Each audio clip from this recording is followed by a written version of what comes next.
we're going to go ahead and get started about a minute early. Welcome on in, everybody, to the Dragon's Den. My name is Digital Dragon. How's it going, Tech Jeeper, Pez Liz? Hope you guys are doing well today. So as you can see, there's a little bit more. I don't know. I can jump around over here. There's not a printer on the floor. That'll probably last all of about, I don't know, half a day. But hey, Liz. Whoop, whoop, whoop. What's this? What's this? I figured you would probably be on today, kind of lurking. I heard that you may have went outside and saw the big thing in the sky called the sun, and I'm glad that you're feeling a little bit better. So welcome on in. But yeah, the rat rig. Let me switch over to the bench side now. The rat rig is up on the table now. Tabletop's still not secure, but it's ready to be secured. I just need to go get some screws and some washers and screw it in there. So yeah, we've got room to move around some, and we'll have even more room because I will pull this out over here, hopefully without falling down the stairs in the process, so we can start working on the trident today, because the trident is where our box turtle is planned to go.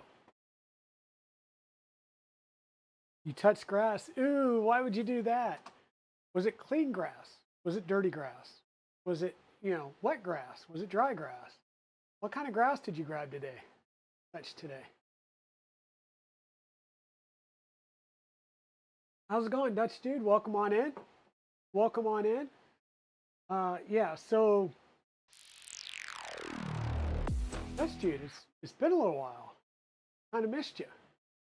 So yeah, we're going to be working on Iron Dragon, which is the trident that sits over here in the corner. I'm taking 4 of the screws out to be able to remove the stealth burner, which is, so stealth burner is the cooling fan shroud off the front. But I will be taking the whole thing off and bringing it over here. I may need to do a little bit more disassembly to get the extruder portion off.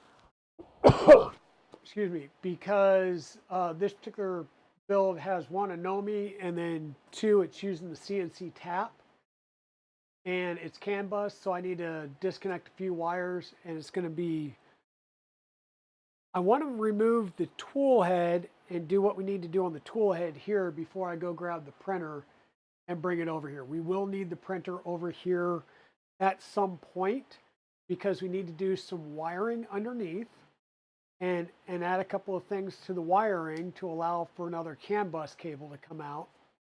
And then we also need to do CAN bus, and then we need to install a couple of things on the printer, which will be easier to have it on the bench. We may take a panel or 2 off to make it easier to work on.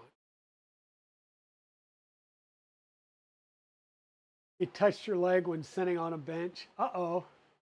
Means your grass hasn't been cut in a while. And yeah, life has been crazy busy. I just saw the 18 days away from 3D Printopia. And I was like, oh wow, no. But I'm like, at this point, I may not have everything I want there. Both box turtles will be there. I'll figure out what printers are going to be there, but way too much going on in life. Way too much. You have a box of chocolates? Yeah, I can't taste anything. Yeah. Like I've said before, we're waiting for the other foot to drop at work. They announced a 7% reduction in force, and people get notified the 16th, which is Monday. So, we've got that going on, and I don't know if I'm going to be impacted or not, or whom on my team may be impacted or what have you. And then Mrs. Dragon's been gone dealing with her mom, who had a big time fall, and I mean, like bruised. She hit her chin and split her chin open on a chair on her way down to the floor. And the entire side of her face here and down into her neck and pectoral region, like bruised from that fall. And she broke one of the vertebrae in her back. So Mrs. Dragon's been out there. She'll leave on the 21st, come home. So we'll do a short stream that day. It's a Saturday. We'll have to do a 4 short streams so I can go and pick her up at the airport and don't get killed. Then the next weekend, we're traveling out to 3D Printopia. We're going to come back on Monday, and Tuesday I'm going to take her to the airport, and she's going to fly out Tuesday morning and go back to Colorado for the month of October. So yeah, just a few things. My dad's also got fitted for his heart monitor, so he's running around with a heart monitor for the next 2 weeks to try and figure out why his heartbeat's irregular. You know, fun stuff. And then, I'm like, okay, I just need to test print on this and get this printer ready to go. And yeah, every time. It's like, I'm going to take these 3 little small printers. Yep, nope. You got to fiddle with every single one of them to get them ready to go. They all decide, Clipper decides to be stupid. So, hey, Timor, welcome on in. I'm just ranting for a little bit here. But yeah, like I said, the RatRig VCore 4, Evil Diesel helped me pick this up Sunday and get it up here on the table. This girl right here is a beast. By the way, it's called Parthenox. So, and it's currently set up. I've got the door on it. I've had the door off, just sitting over to the side most of the day because I've been running drawers for the next round of Proofinities. So I had the black in there. This is Polymaker Draft PLA, and I've got some orange ready to go from Polar Filaments, and I'm gonna print a couple of the bases and just have the drawers be able to throw in there and continue to try and get organized. And who knows, maybe if I'm really lucky, I get a 6-month severance package and I have time that I can organize in here again. Maybe go down and work in the shed on the Milo, good times. That is not a homemade table under the RatRig. That is actually one of the RatRig Workbench 2.0s. It's built out of 4040 extrusions. And it's the size that's made for the 300 size RatRig. So they've got a 300 size RatRig 3, VCore 3, a 300 size RatRig VCore 4, and then they've got like a universal that'll work with a 3, 4, or 5. Yes, they do have them. Like I said, they're made out of 4040 extrusion. You get all the extrusion and all of the corner braces. You have to get your wood for your top. I still need to get one for the bottom one. And then what I did was I went on Amazon and I got some feet for it. So I have some not self-leveling, but I have some feet for the 4 corners because I didn't want that extrusion right on the carpet, because if you catch it the wrong way, you could, cut your carpet with the edge of the extrusions if they're not deburred and stuff. So I wanted to get some feet on them. So now I have some leveling feet on them that I got off Amazon.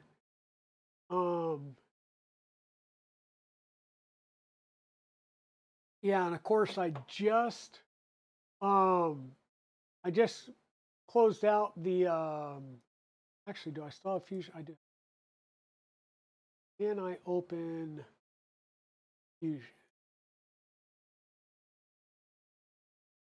Why does Fusion not have an open reset? Like, why does it have to be a pain in the butt?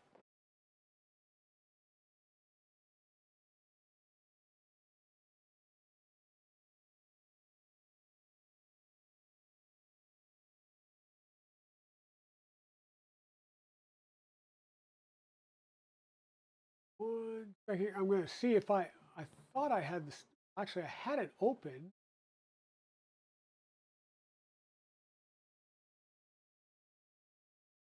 I don't know.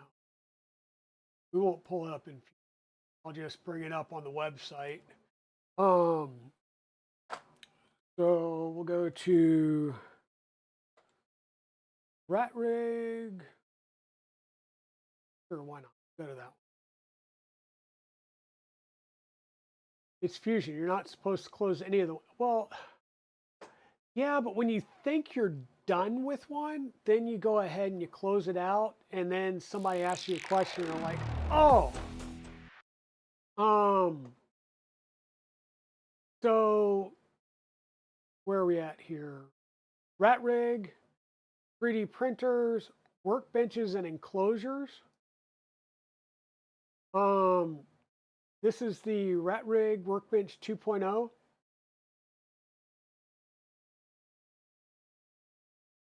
And like I said, they've got different sizes in here. Whether you get the VCore 300 or the VCore 4 all sizes, VCore 3 all sizes, gives you the different leg heights and then the different sizes for the extrusions. It's pretty simple build. It's just like building a frame. It's, you know, a printer frame. It's just big and chunky because of the size. Um, but yeah, this is kind of how it is. And I currently have mine where the center piece is going back because mine's not, it's not a perfect square. It's like 25 and a half inches in the front and 27 and a half inches to the back. So yeah, you could use 1 or 5 of those. Okay, yeah. How does the Box Turtle interface with Clipper? Software. It's software. There's Python code modules that get installed, and you have several, there's like 4 or 5 config files. We kind of went through that, I believe, on the last stream. We went through that. We actually have the software fairly well set up on the Trident. We just have a couple more things on where to tell it to go and do the cutting at. But for the most part, the software is already installed here, and we did that on the last stream, which is a VOD on Twitch, and it's also it was updating to high def over on YouTube. So later this evening, I will make it live. Later this evening, by tomorrow morning, I'll have it live on YouTube. So Waketh, Box Turtle.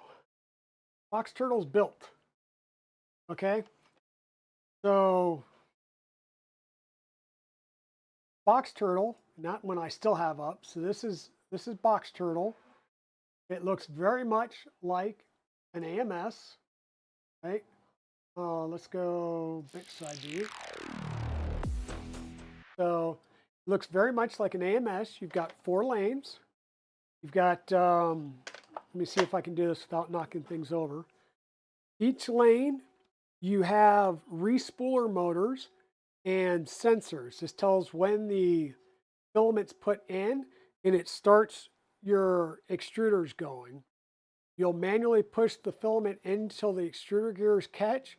It'll run it through until it triggers the sensor behind the extruder gears, and then it stops and pulls it back. That's a loaded position. You can load all 4 of your lanes up, and then it will run it through the hub, which also has a sensor, and go into the tool head. And that's why we're going to mess with the Trident today. And the tool head on the Trident is because you need a tool head sensor before your extruder gears. Okay.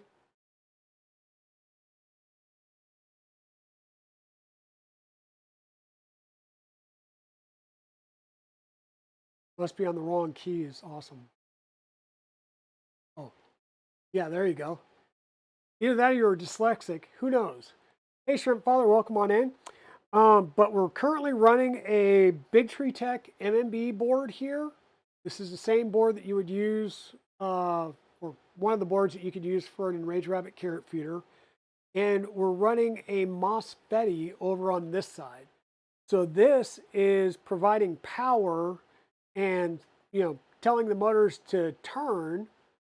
The MMB sends a signal over here via these cables to the MOSFETI, and then the MOSFETI will trigger the motor to turn one way or the other. And we've got N20 motors in the heads of each, I'll call it the head, in each lane that will drive these idlers up here, or these wheels up here. They don't run when you're putting filament in. That's this extruder and the extruder in your tool head. These only run when you're retracting, and it will rewind the spool for you if everything's going right. Okay. And then it's your choice. You can connect it via, oh, hey, Pezlis, thank you for renewing your subscription for 15 months in a row. Holy cow. Thank you. You can run this via serial or CAN bus.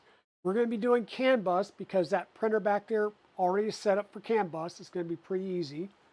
In this board, I took out of the IRCFA V2, which was downstairs on the Trident 350. So it's already flashed with CAN boot and clipper set up for CAN bus. So I just need to grab the UUID, and this is going to be should be a quick, simple plug and play install. Because of that. So, sound good? And what I did was I created a MicroFit 3 connector, or 4-pin MicroFit 3. And we go power, ground, I think CAN low, CAN high, whichever way. And then I've created the female side of this plug that we will add to the skirt on the Trident once we bring the Trident down and do some other stuff. And with that being said, I'm going to come over here and try and disassemble our tool head a little bit. Prefer not to take a bunch of things off of here, but I've got to remember tool head, there is one thing that plugs in.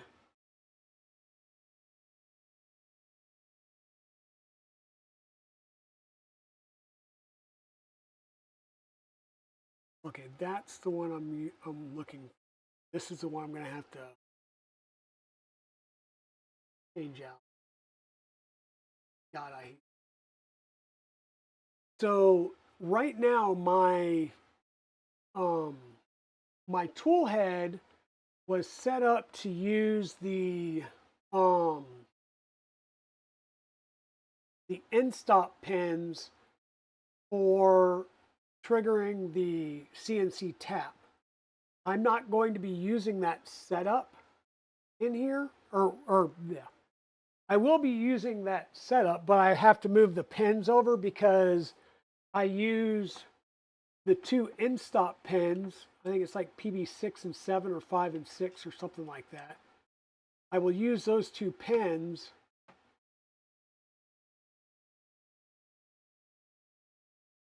I'll use those two pins to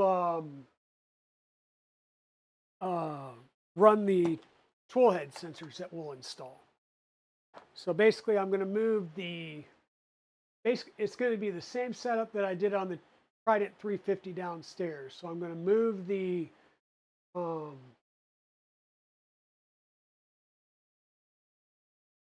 okay, give me 1 second. GitHub SB2209.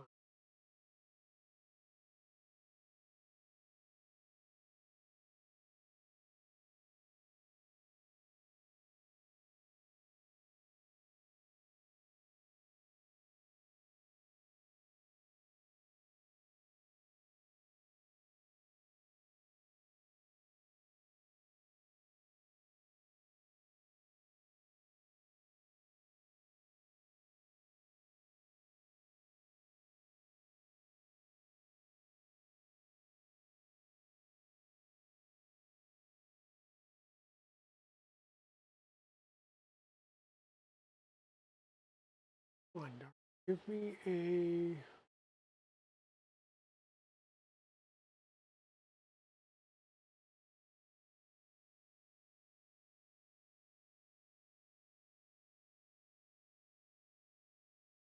There we go. Okay, so on the SB2209, I currently have um, the sensor for the CNC tap running to the in-stop pin right here. So you've got this mounting hole, it's right here. What I'm going to do is I'm going to use these two for the two in-stop sensors we're going to put in the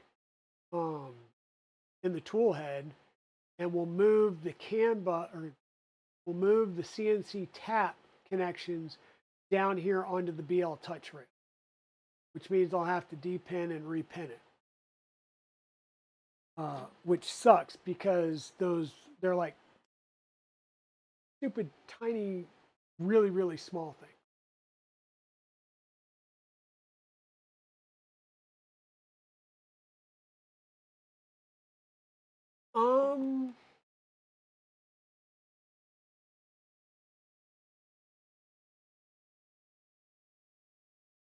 So Waketh, I don't know. I have not gotten my AFC light board. I've ordered one. So Isix Tech has, I think he's going to do a initial order of like 25 boards, and I've got I think 2 of them on order. Right now, both of the box turtles I have built are built with Big Tree Tech MMBs and MOSFETs because it simplifies the wiring some. Now, one thing you have to be careful of on the MMB is the RGB connector right here. RGB connector right here.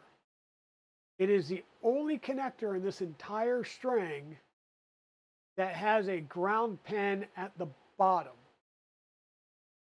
Every other connector in this string has ground in the middle. So you got to be careful about that. The RGB connector is 5-volt, signal in the middle, and ground at the bottom. You got to be careful of that. Otherwise, you could send power the wrong way and have a bad day. All right, I need to take the top panel off of this because I can't get to the one connector that I need to get to. I've got to remove the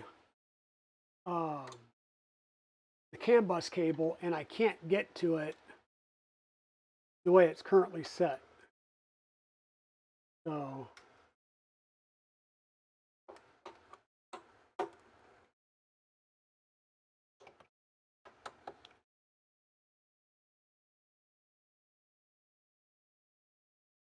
it looks like I am going to have to take a few of these off at least. Get started.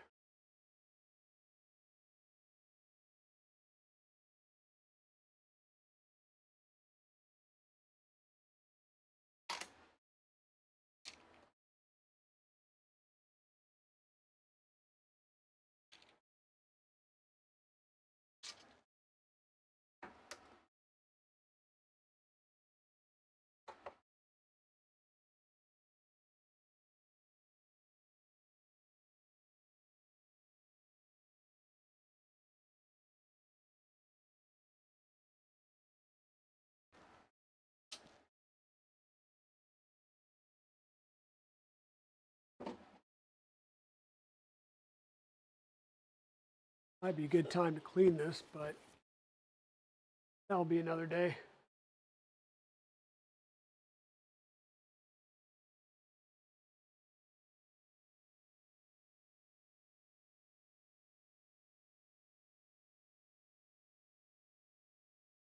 So on the stealth burner, you've got to remove the your cable from the back, and you've got to remove, if you're doing a CNC tap, you have to remove your CNC tap. Otherwise, you could run into other problems when you're trying to get your parts off here. Oh, don't forget to undo the screws that actually hold the top in either. Now, the last thing you want to do at this point is yank on a wire and jack up one of the critical wires, which in this case would be your CNC tap wire.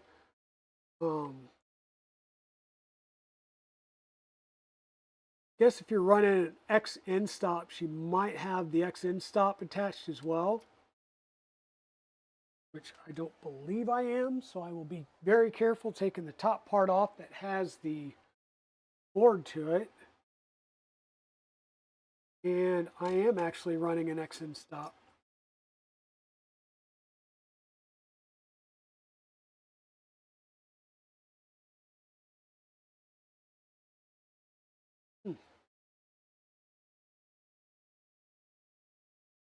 Okay, so this would be our current shelf burner setup. And whoops, we go to the bench side here. So this would be our current stealth burner setup. We've got our Nomi up here, which gives us some cool things. We pop that off. We don't need to change anything here. We can just set this aside. We can go ahead and pull our pull portion out, but it's still connected to the board here, so we'd have to be careful of those. But what you'll see here is my X end stop was connected up here, right? Because I'm running X and Y end stops.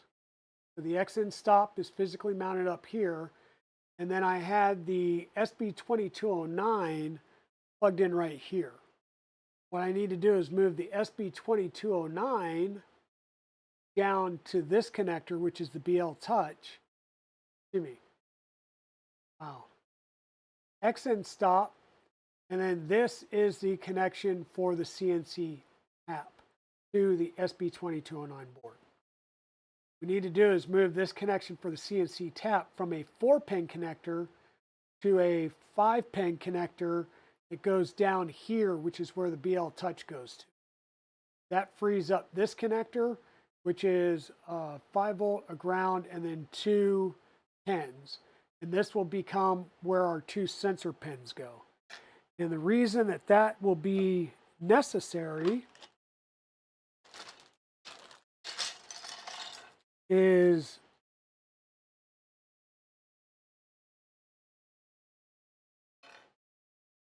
I guess I'm going to have to take this off. So,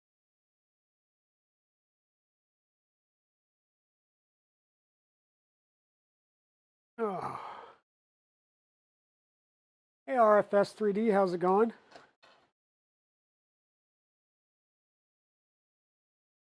There's that one. This is the only thing I hate about this board. This one connector, that's your thermistor connector. It's a tiny, tiny 2-pin connector. And you almost have to pull this board out to be able to take that connector off. It annoys me to no end. But we're going to need to take it apart anyhow because we're going to have to redo all of this. So let's go ahead and remove the connector for our motor.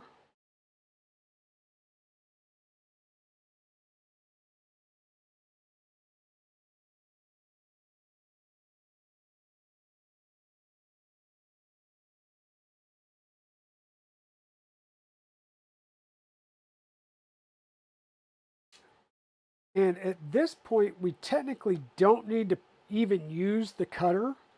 We can do just tip forming, but you're still going to need at least a sensor in your tool head.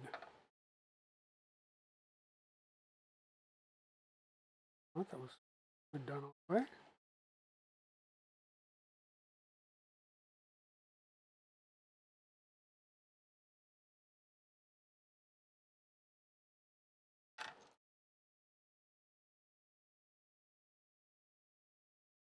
This board is just, oh, that's like, why does it feel like this board's not coming out? Because it actually has the USB cable connected to the cable chain mount back here.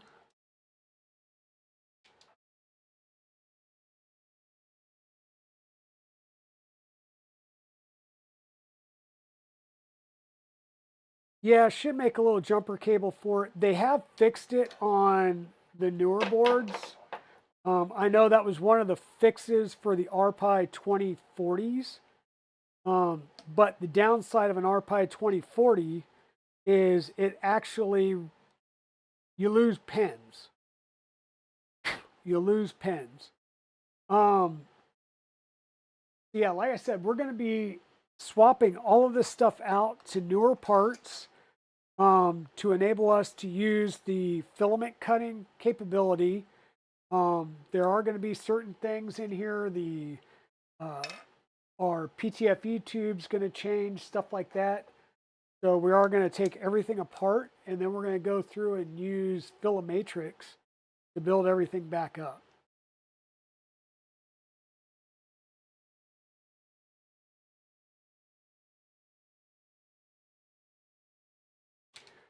So I'm basically just going to take everything apart.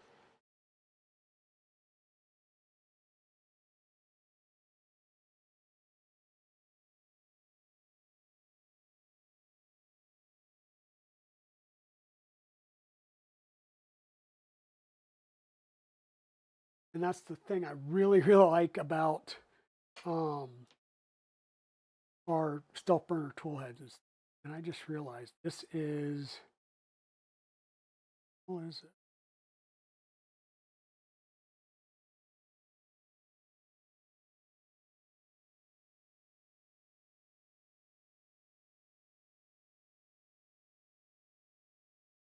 I don't know. We'll worry about that in a second. Okay, this was, okay, and so that's the issue, is this is not a standard Revo hot end. Killing me.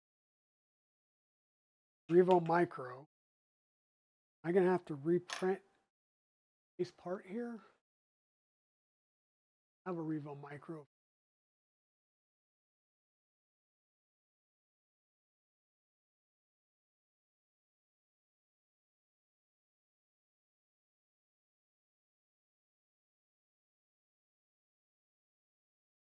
Filometrix.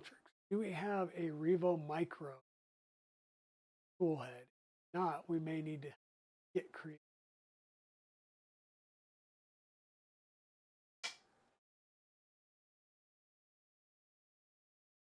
Revo Stealth Burner. Stealth Burner.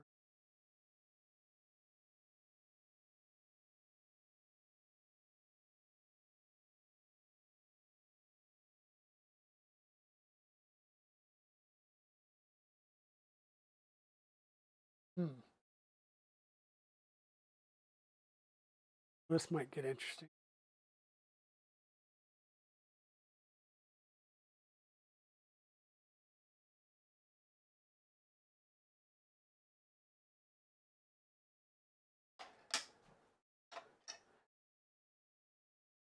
So that's going to be a problem.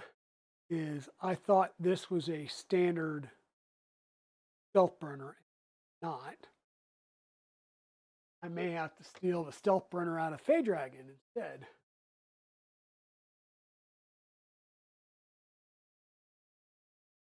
Probably shut you down before.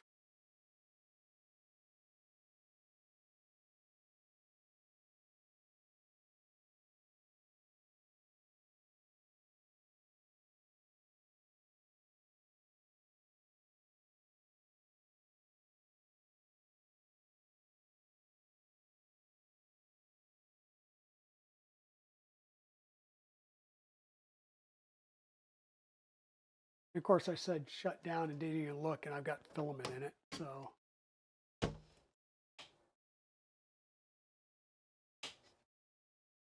because that is going to be the quickest and easiest way is to pull the tool head out of that one.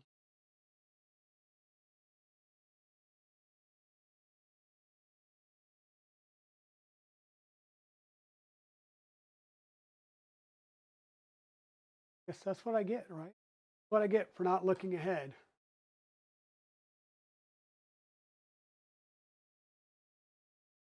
Yeah, so that one pin is different. So the MOSFETi you can get, I think it's Monk Makes. And if you go out to Monk Makes website, he'll have a list of different vendors that you can go to get yours. I think I got mine from Adafruit. You could probably get it from Pie Shop US. And get it that way as well. So what I'm going to do is come over here.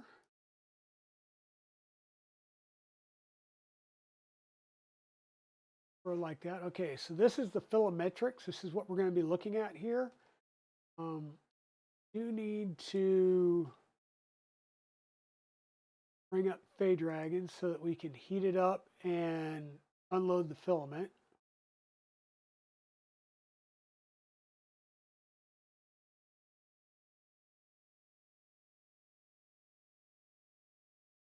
And meanwhile, I'm going to continue to disassemble our old tool head.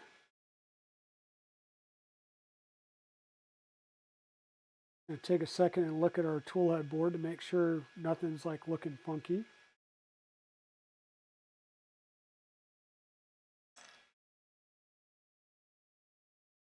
And this does need to come completely apart, so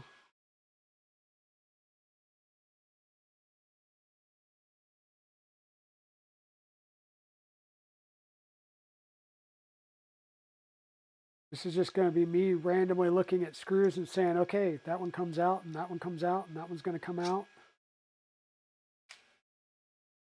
So to make putting them all back pretty fun.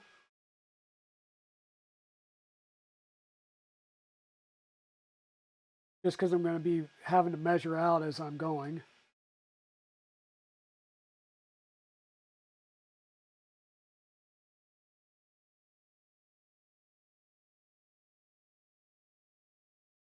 There'll be a couple of these screws that will change lengths for the Filometrics.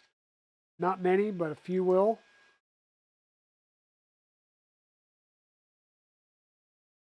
Basically, the Filometrics is going to give us a tool head cutter. And quite honestly,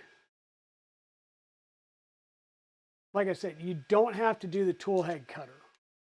You could just redo the top portion and not redo the bottom portion.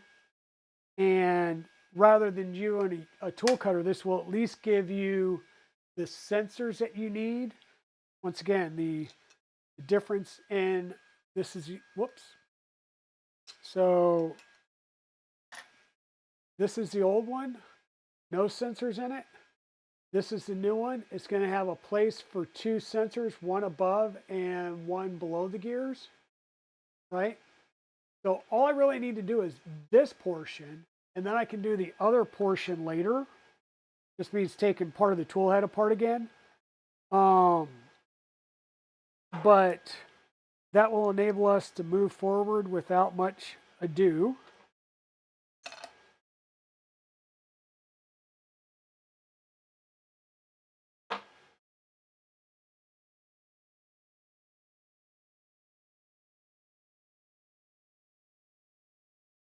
Because like I said, you don't technically have to have the cutter for Box Turtle to work. The cutter enables additional functionality for Box Turtle, but it's not technically required to make Box Turtle work.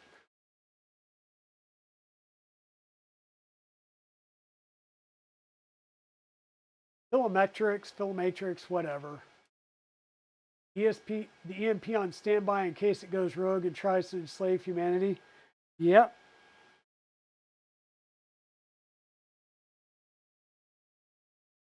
That we do. Okay, what else do we have? This comes out.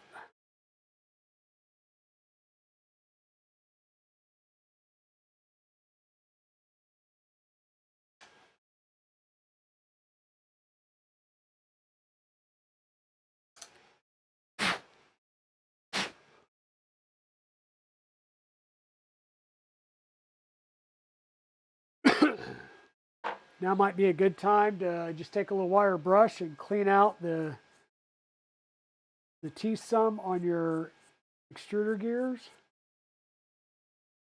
And if they're too beat up, now would be a good time to replace them as well.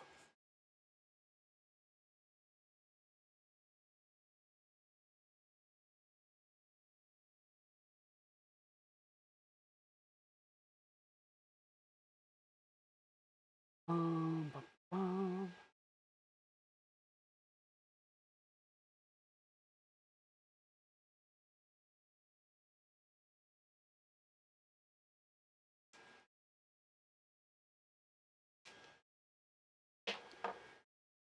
And basically, we're just going to take a look at this. And when we go to do this, we're going to take, basically, I'm going to remove it from here and put it right in here. Remove it from here, put it right in here, and just keep working my way around. Popping out the, either popping them out, or what I might do is, I've got a bunch of new ones. I'm just going to put new ones in. And that way, if I ever need to, I can go back to the old one.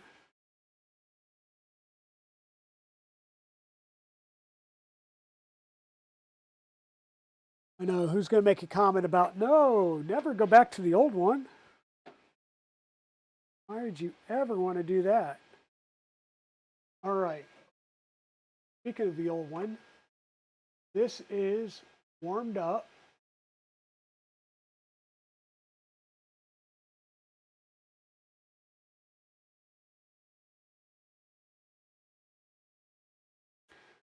Should we do the tool head cutter now, or just do the filament sensor?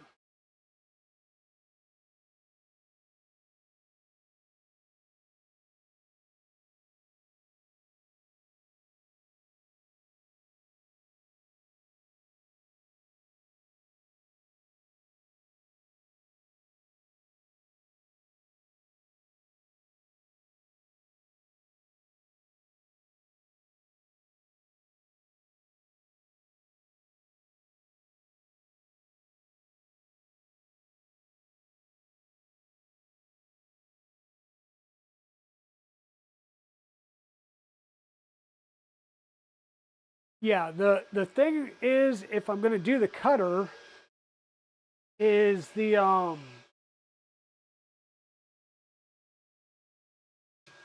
there's this person, this idiot, that didn't check his tool heads. And if I go to do the cutter,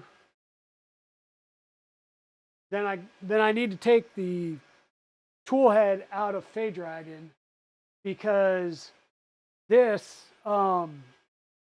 the hot end that I have on this is a Revo Micro. So there's a certain way that you have to do the head here for Revo Micro. It's not the Revo Boron. So I would have to buy or go get another one of these.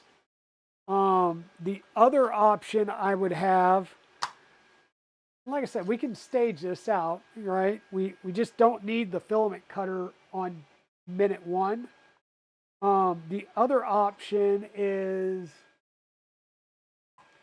I do have a Vetus Next G fiber over there in the closet,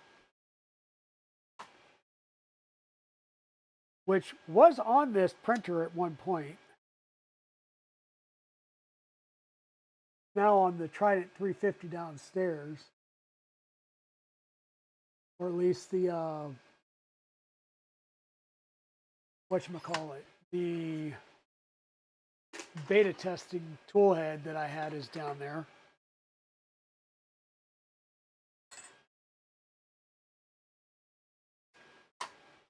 Darn it.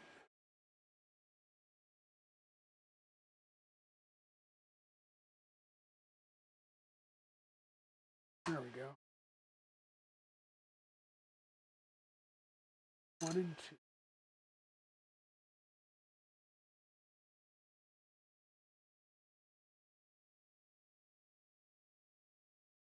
And I mean, technically, if I can get it to work without the tool cutter, just doing tip forming, that kind of works a little bit. And the fact that I could then put this on, I don't know, V0, a Rook 2020, a Bugaboo, just about anything that has a filament sensor at the tool head, I could put this on. Well, filament sensor and clipper.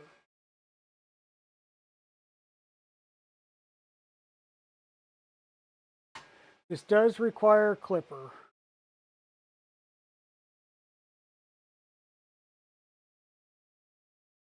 One, two, three, four.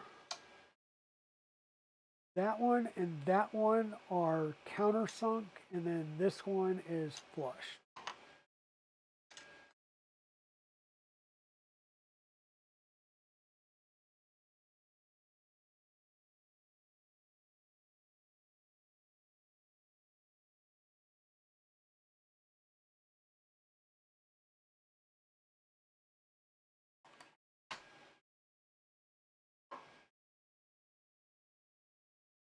What do you think? I kind of think now that, you know, I've started down the process, I think I kind of want to do the Revo Micro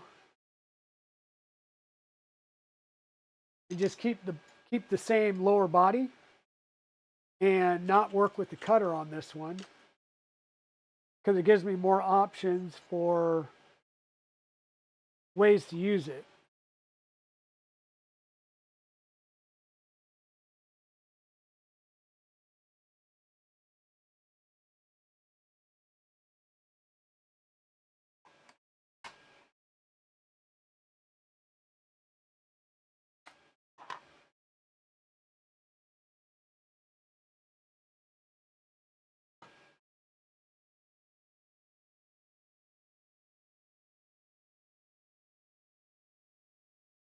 And there's other options as well that are being tested right now that will enable a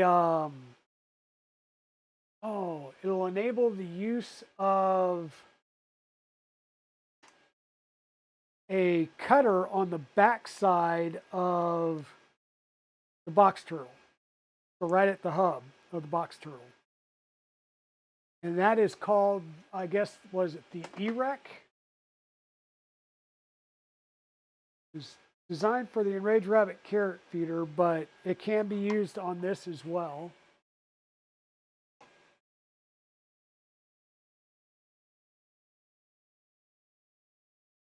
And like I said, I believe it's called the EREC, E-R-E-C. Those are done.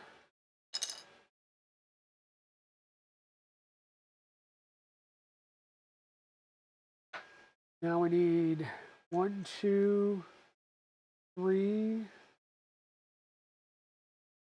4. 4 more.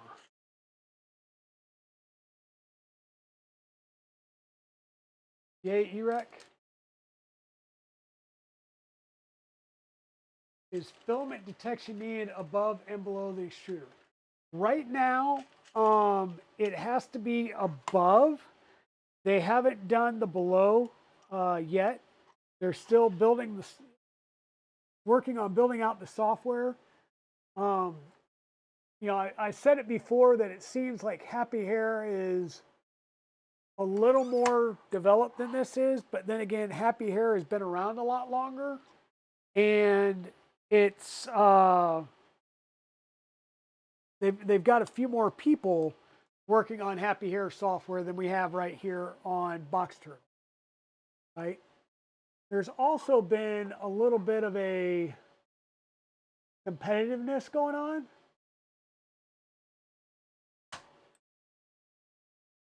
So I don't want to get into that because that's definitely not my place. I just have known that there's some competitiveness there. And you got to be careful getting this one in that you don't melt the side of the stealth burner or the whatever the tool head part is, and you kind of get in there most of the way at a slight angle and then flatten it out, and that'll get in there straight. But you want to be careful that you don't melt this edge here when you're trying to get your tool in to get that heat. And we need a heat set right in there. And this is the only one that's really a pain in the butt because there's really no way to make sure you're getting it in 100% straight.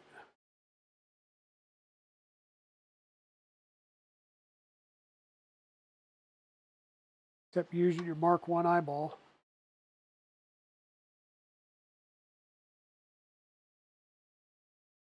Okay. So that part and that part are now done.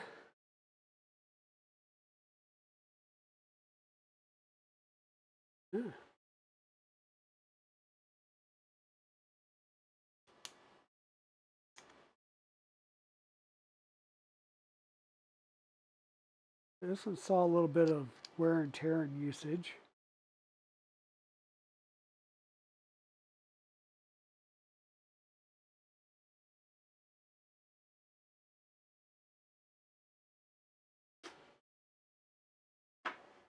Yeah. Okay. I will go ahead and do the ones that would go in here just to be on the safe side,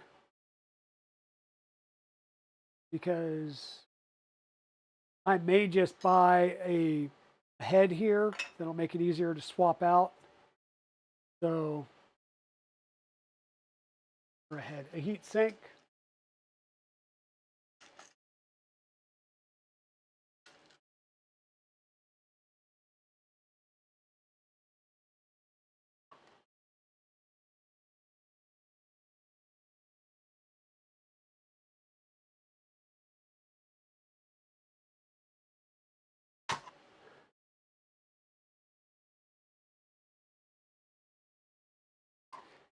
And the filament that I'm using here is not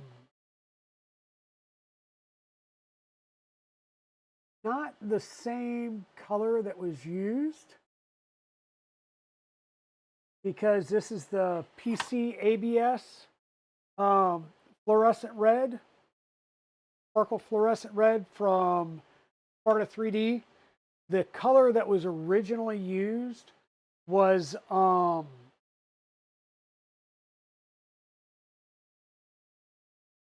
the sparkle fluorescent red, but it was just the straight ABS plus. And I have found that the PC ABS is a little bit lighter in color and shade.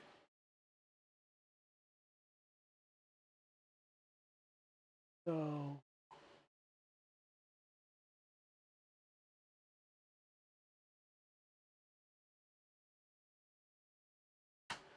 it's close, but not 100% is what I'm trying to get at with that statement. So if you can see the color difference where this is a little more matte and muted.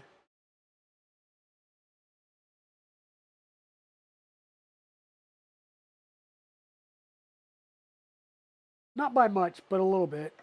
There's an extra spot here, and I've got to remember if that's for a... Not sure if that gets a heat set or not.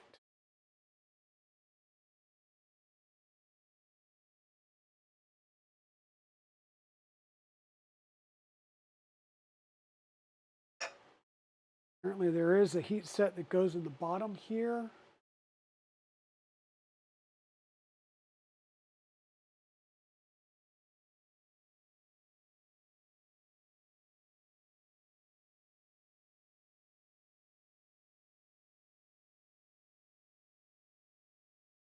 That will be the difference. So this gets a heat set, but it wants you to drill it out to 2.5 millimeters to basically get rid of the threads. I have a 2.5 millimeter bit.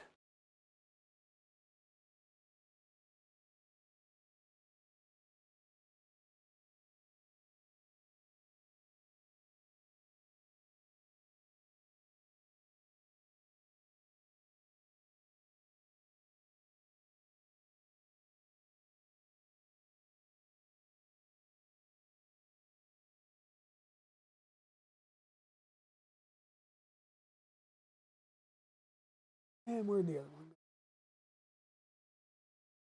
There you go.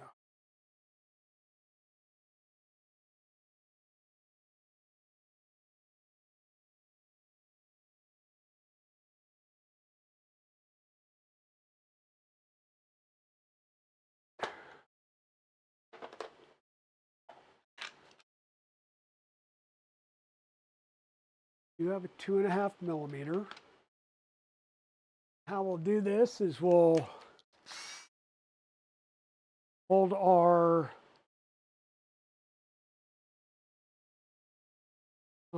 thing with pliers. We'll just drill the center out. What do I do with my pliers? There.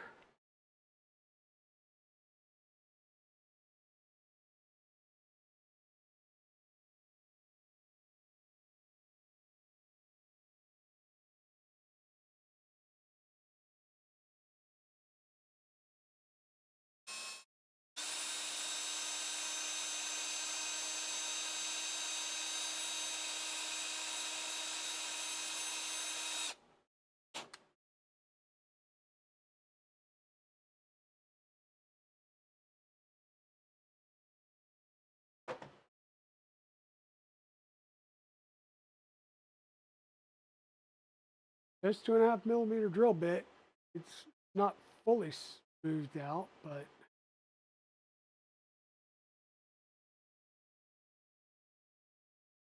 truly,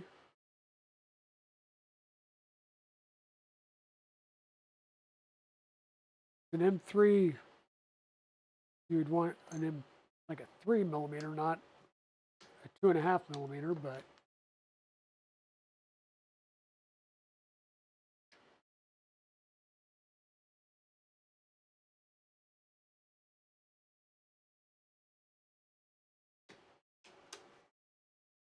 hey, Liberdade, how's it going? Welcome on in.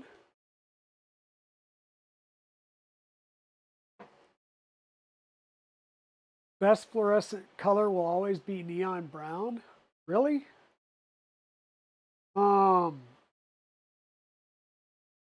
What is it? I think I have at least one of all of the um,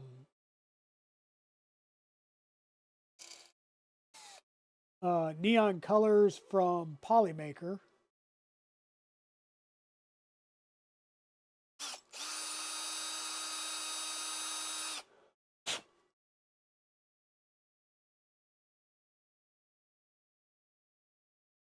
Okay, there's that. We'll go ahead and get this added.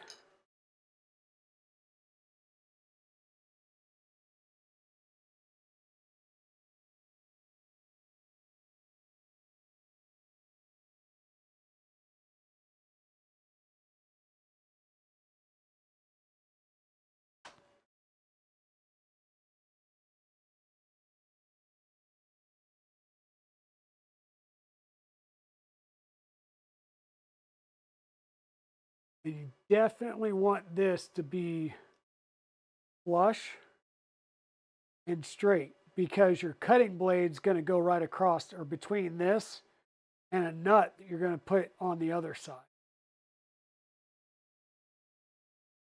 So you definitely want this to be flush.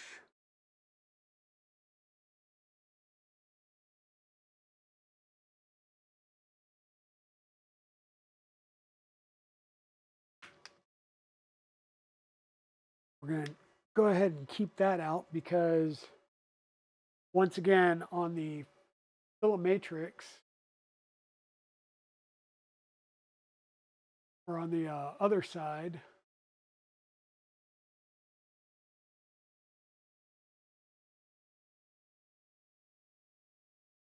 oh, it only shows this one and this one. Okay, so I still do need to put one in here.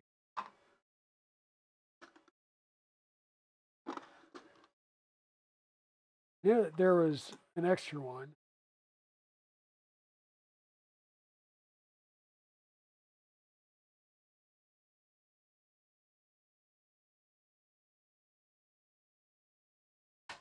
So the topmost of these becomes the pivot point for the cutter, and then the bottom one becomes a stop, basically, cutter.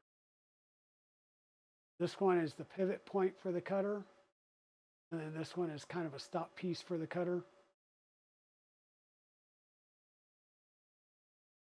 The depressor piece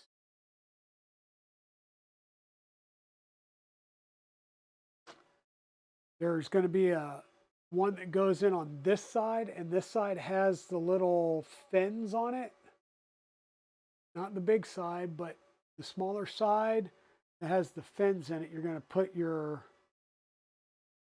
a heat set in there as well.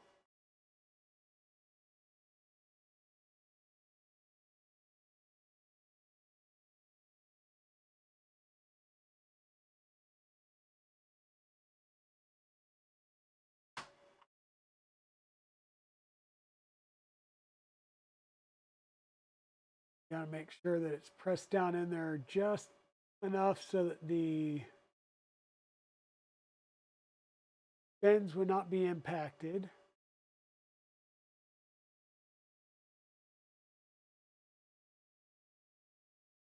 Because those fins are going to be used in these slots, these kind of roughened slots on this piece to hold it in place.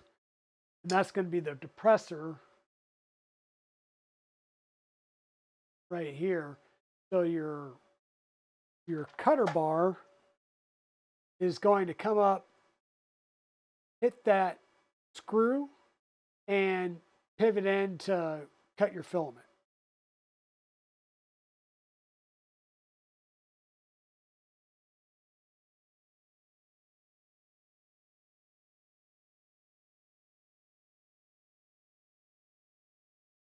Yeah, well, I think we've got everything roughly set up.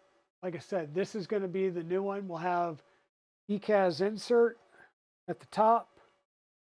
We'll have the M3 heat set insert that's been drilled out. We'll have an M3 nut that's also going to be drilled out. It's going to go on the top there. That's going to provide a metal, top and bottom for the blade to go through so that we're not cutting PTFE or anything like that. It'll help guide it and won't damage any plastic.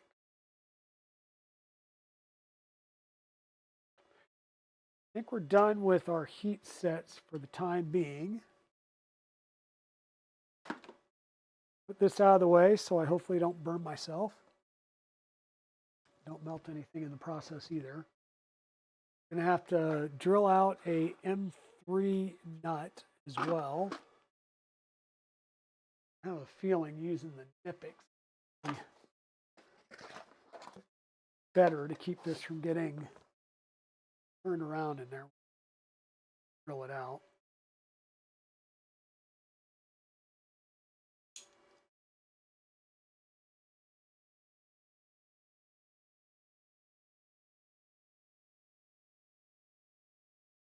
Bear with me as I drill this out.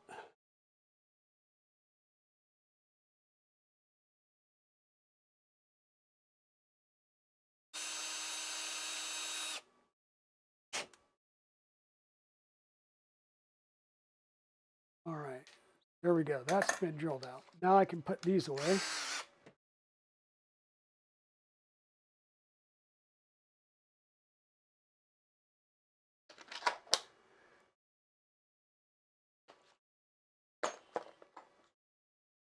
And like I said, the plan is going to be to just grab the tool head from Faydragon. We'll use that for now. Guess I'll order a heat sink and switch this from a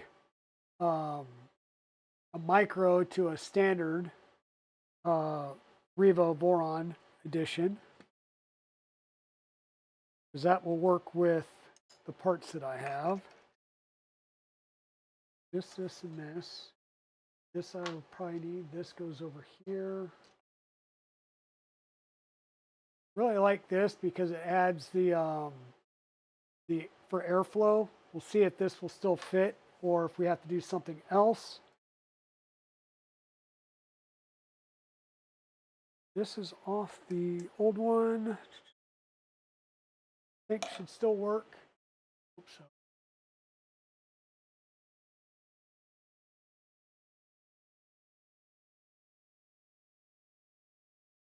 Let's see.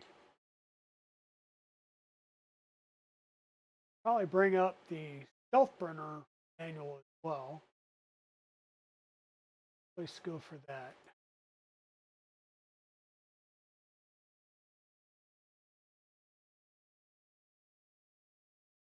Stealth Burner, GitHub, assembly manual.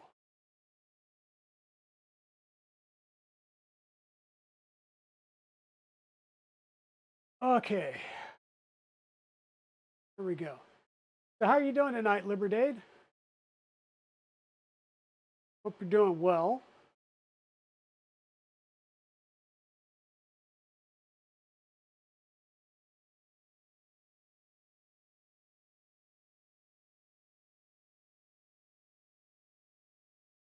Might be easier.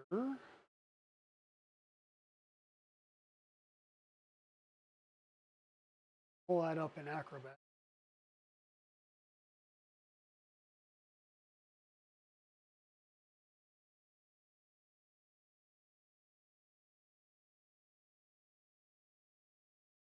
At least I thought it would be.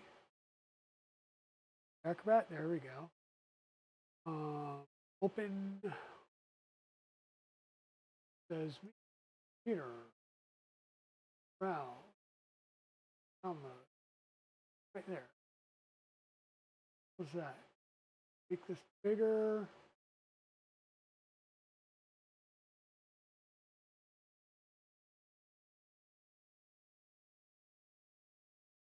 There we go. We're gonna kind of like bounce back and forth. We got the heat sets installed.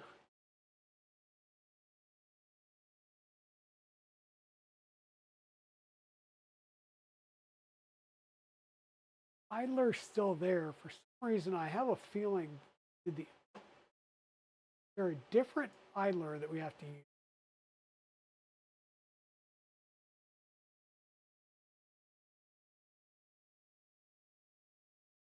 Motor plates, cutting arms, knife holder.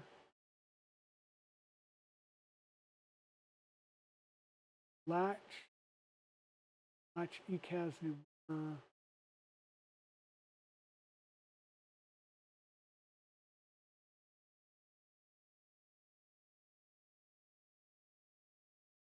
Yeah, I think I needed to do another one, and I didn't because I was trying to decide whether I was going to do it in the red or in the aged copper or whatever it was, and I couldn't tell if I had that filament or not.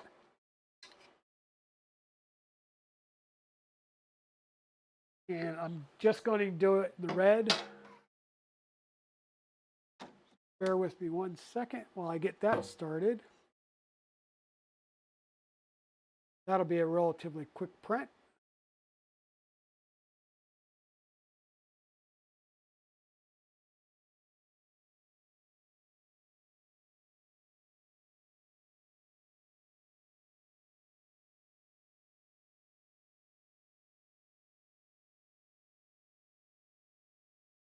That will be a really quick print because it's just a new version of this.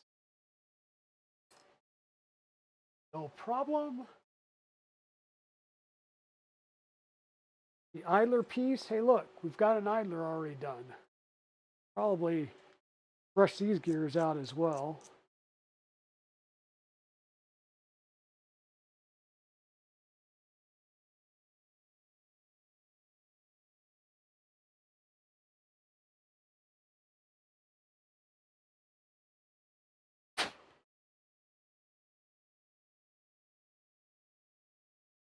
Huh.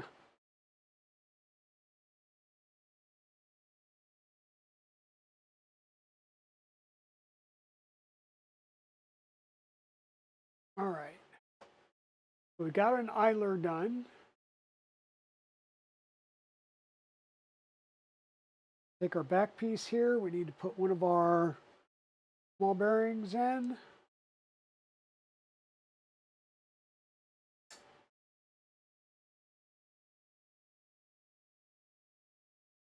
Push all the way down in there.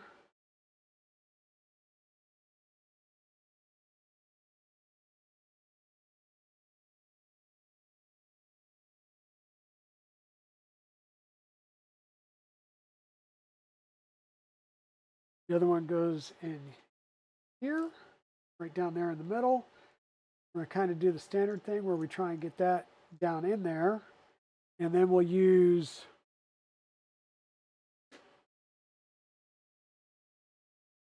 flat that we can put across all sides to push down in there against both raceways.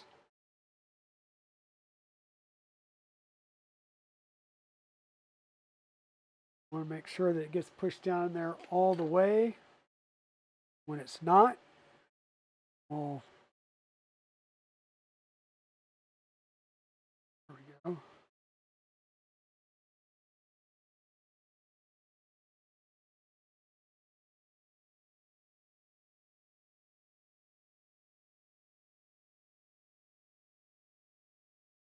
Yeah, that's all the way down in there. I was trying not to use all the way down in there. I was trying not to use one of my drivers because I know that my drivers are magnetized, and I'll start to push it down in there and I'll pull it right back out with the driver. So that would like do nothing. Thread locker, please. Add a little bit of thread locker to the M3x6 flathead cap screw that goes in there. This is the no squish tensioner piece. So we'll need a little bit of our thread locker. We'll need the M3x6 flathead screw that we used before.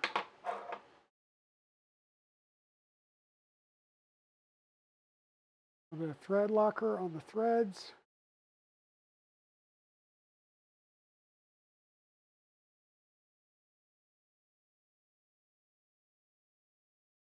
And on the threads, not my fingers.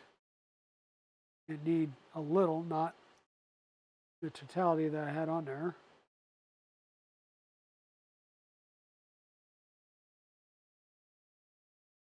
And we're going to screw this in so it's just in line with the printed part.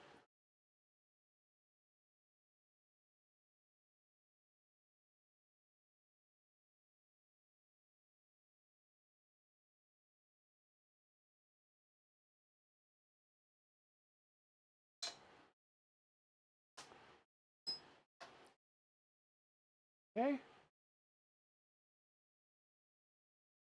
Get your drive gear going. Because I took it out of a tool head, it should be in the appropriate place. There is thread locker on there.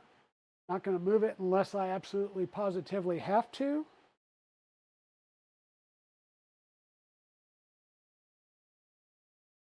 That down on there. And bring our other piece in as well and get the front side lined up.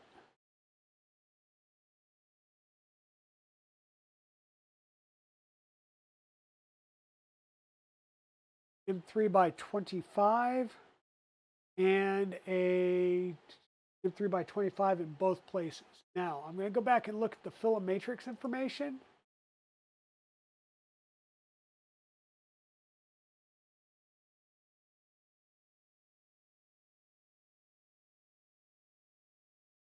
Because it does call out one of the screws that gets changed to a different size.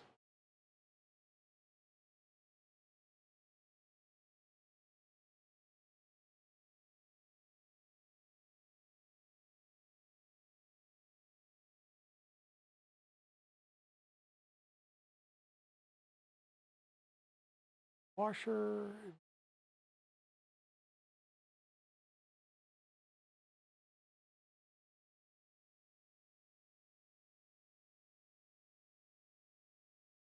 We switched to an M318 from one of the M325s that's used for the stealth burner cover mount. So that would be this screw that goes through here. So we're going to do M3 by 25 here and down here.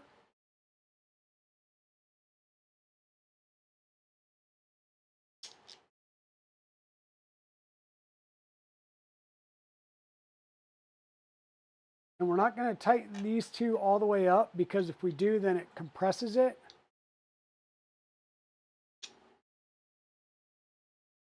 And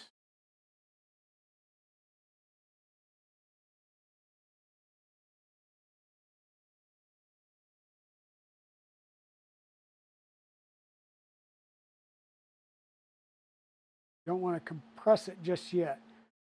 Now, we are going to have to do our at least one, but I'm going to do both of our end stops. And these use M5, I believe. I'm sorry, M5 by 5 or 5.5 balls and 2 end stops.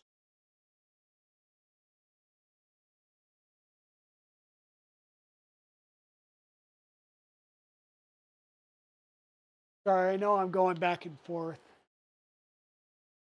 Line the filament up, make sure it's in the right place, check for clearance, blah. I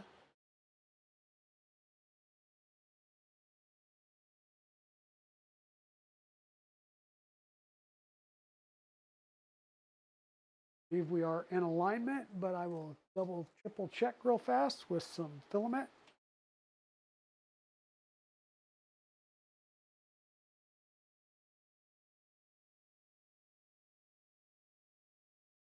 And yes, we are definitely lined up still. So that part's good. Yeah, let me go ahead. I need to get these two end stops wired up and ready to go.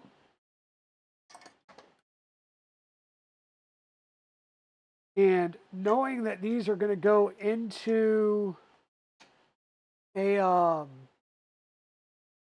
small port on the board, what I want to do is use wires from an SB2209 kit, which I have over here.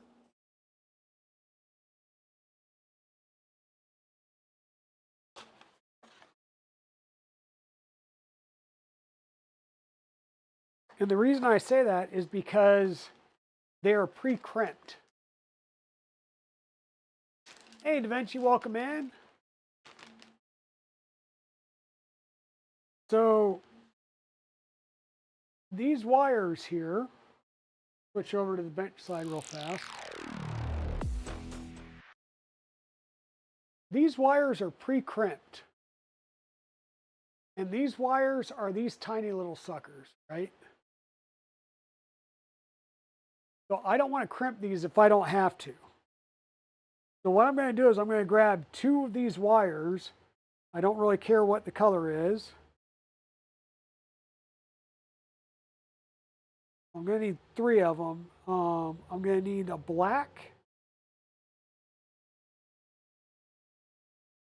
I don't know what these colors are because, well, colorblind. I'll grab those 2 and I'm going to need a black. Because if memory serves me, what we did was we connected the grounds to ground, or the commons get put together. So we'll join the commons and bring one common lead back to the board, and then we'll bring a separate colored lead for the other switch back to the board, and that'll become our wiring. So all I'll need to do is do a jumper wire between the two commons for the board.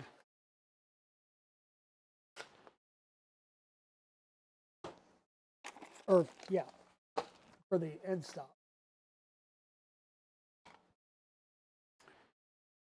So we'll need 2 end stops.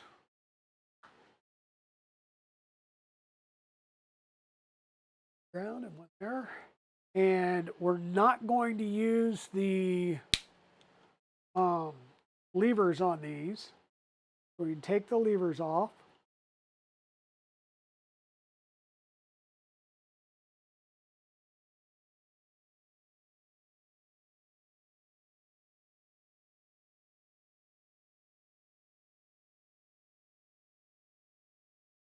And I've got 5mm balls in here. This will tell me.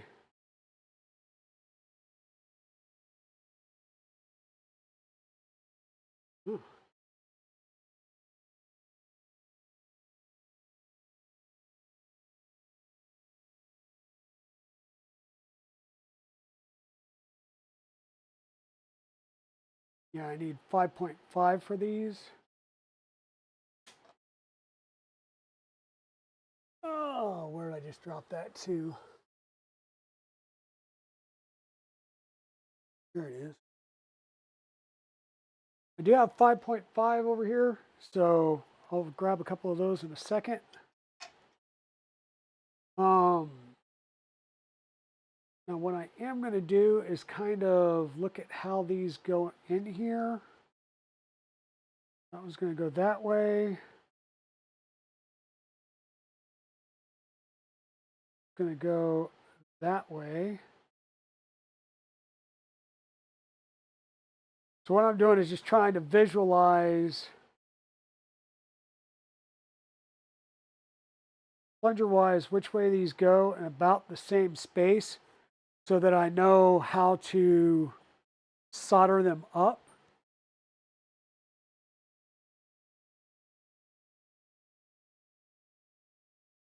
Solder and the OmniFix.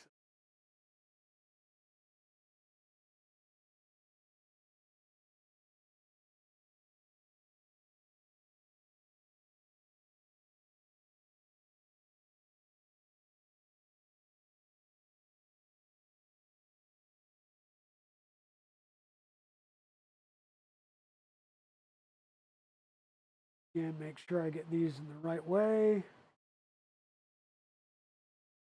This one, the plunger is going to be towards the top. This one, the plunger is going to be on the side.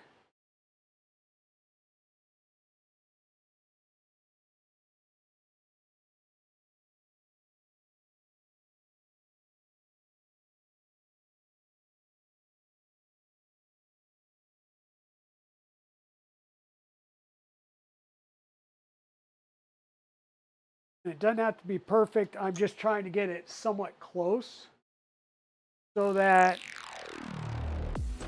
I know about the distance I need to do. And I need to jumper this pin to this pin with a little bit of wire. And then we're going to come out of here and here. And if I remember right, we ran them up behind the board and kind of up and over. So these should be plenty long enough to do that, and then some. So we're going to have to kind of do a little bit of a mock-up here.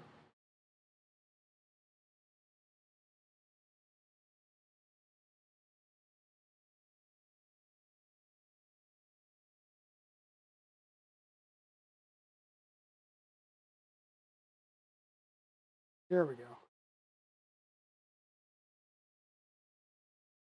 That goes there.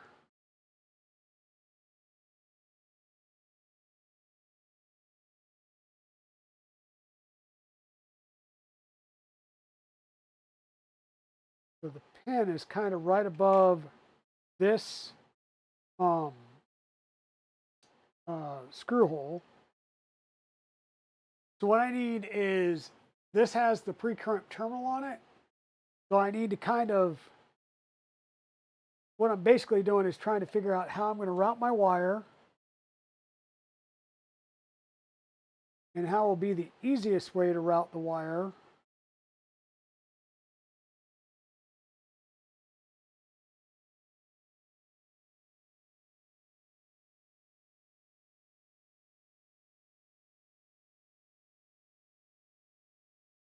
I think is going to be around the back.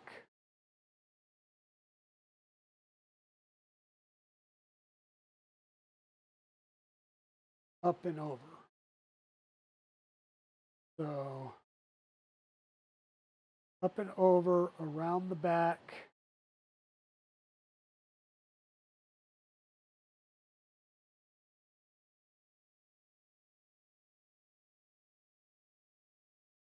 Give it about that.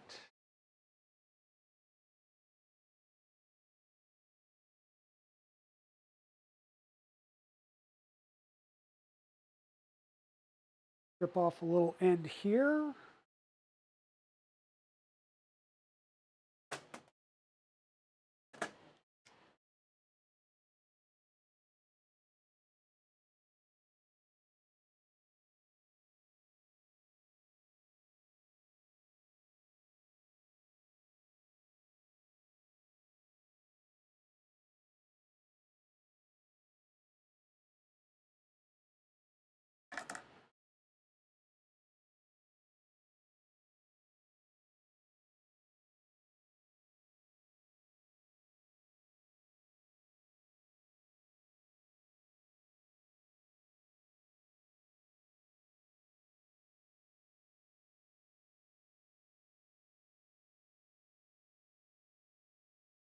A little bit, whoop, a little bit longer.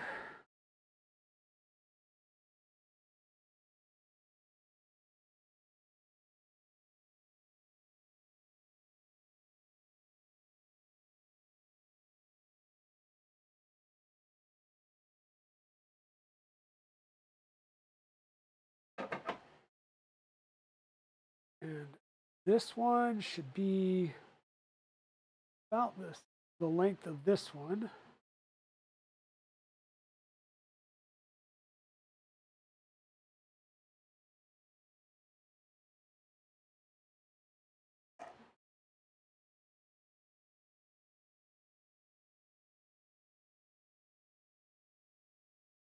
Trying to get my wires ready.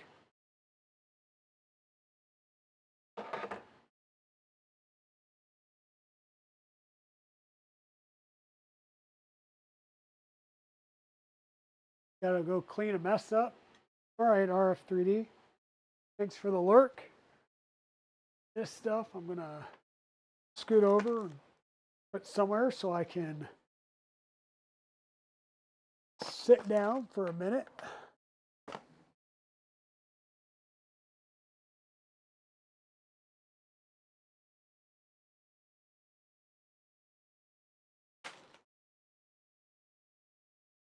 Small wires and everything, I really like to sit down and get kind of close to the work.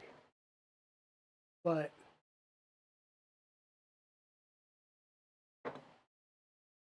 we'll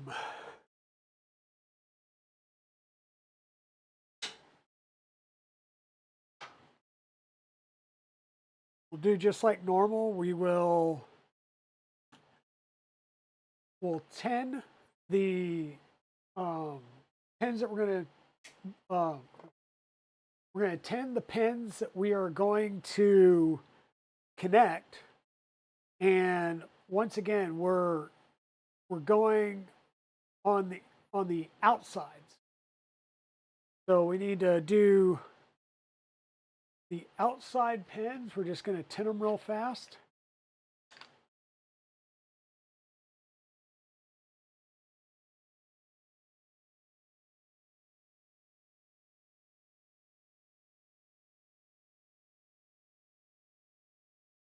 Apply a little bit of heat, add in some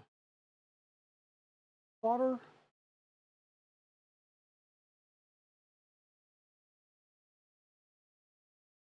Them will make them a little bit easier to get the wires connected to.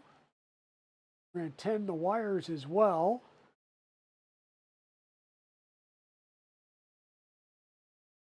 And we can, for a ground, we can go whichever way. We can go from the bottom or we can go from the top. It really does not matter which way we go, just as long as we, get the wires there, we'll be fine. We're going to tin this wire. This is going to be the wire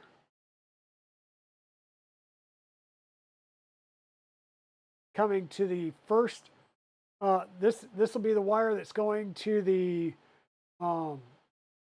sensor above the extruder gears.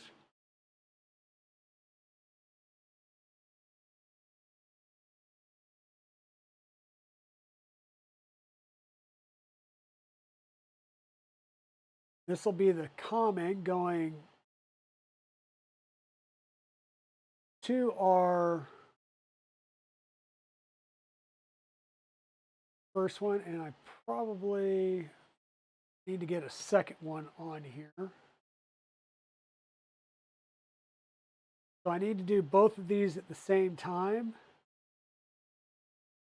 because these are going to, one's going to go up and then the other one's going to connect to the second, whatchamacallit,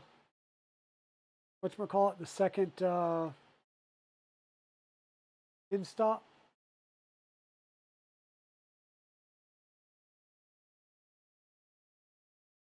And slightly.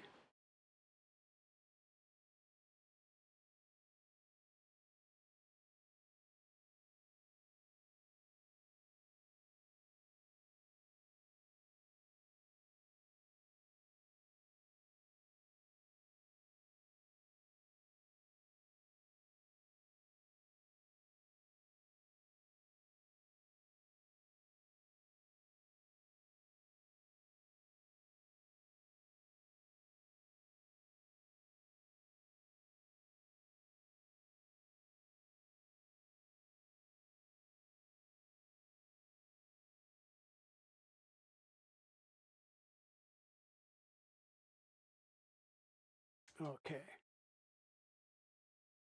And then the second half here is going to go over to plunger or the common on this side.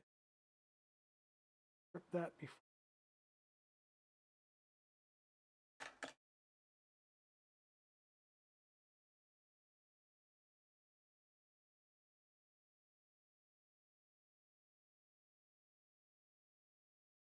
I'm not going to have a whole lot of room to work with underneath here, so we don't want it to be, we're not trying to do a huge amount of length here.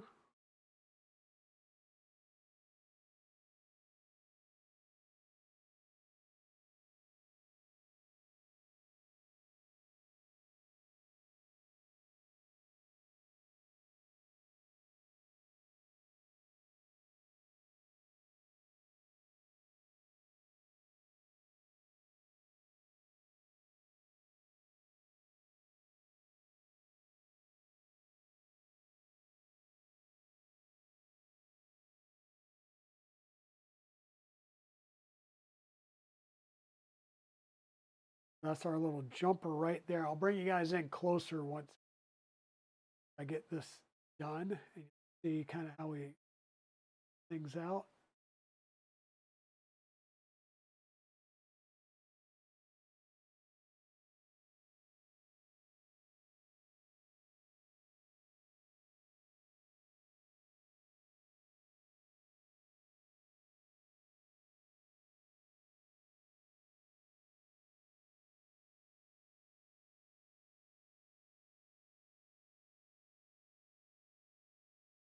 Okay, bring you guys in here with the nicer camera.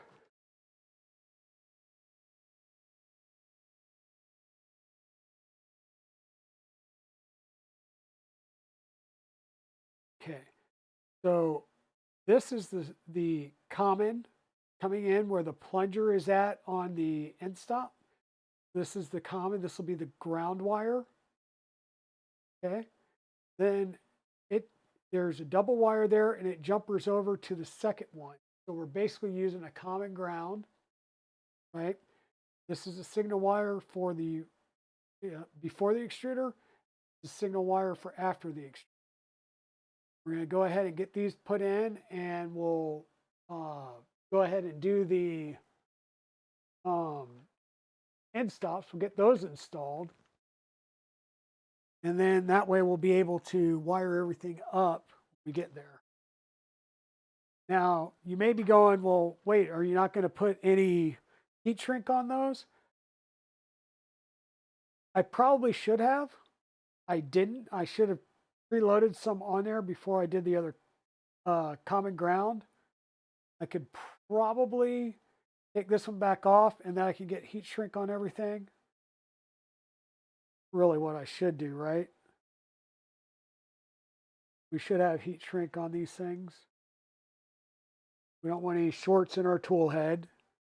So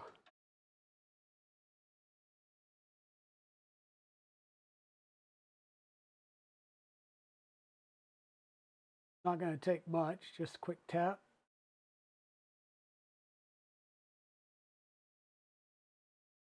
And I need to find my heat shrink material.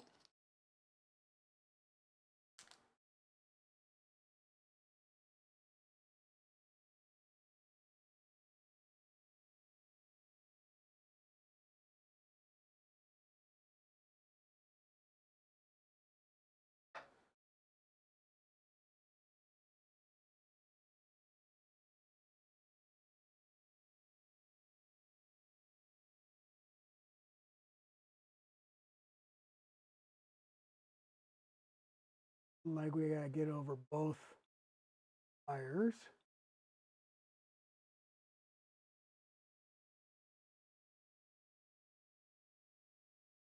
I will have to use different bigger size for that one.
Those three shrunken down, and then we'll connect in the last one, get it shrunk.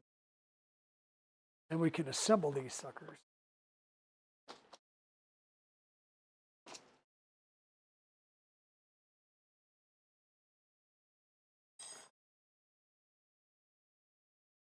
We will need to remember that we have to redo some pins in our configuration, but it shouldn't be that hard to do.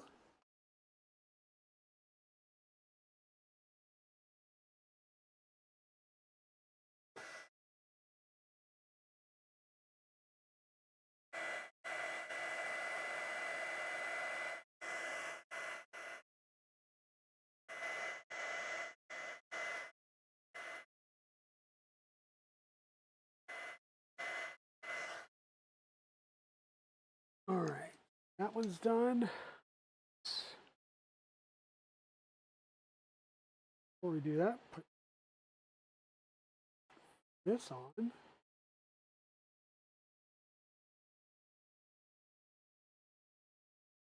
That reconnected.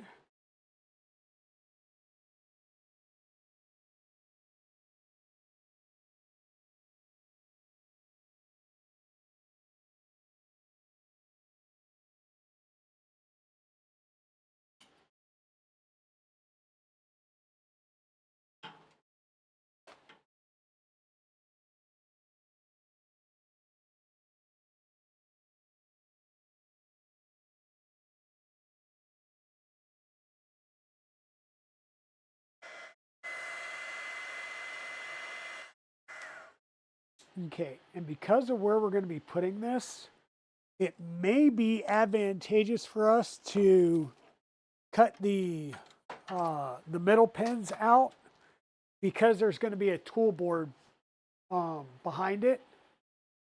So we'd want to make sure that there's no chance for any short circuits or anything, because that would be bad. We don't want to short circuit any things after we get all these fiddly things put in there. So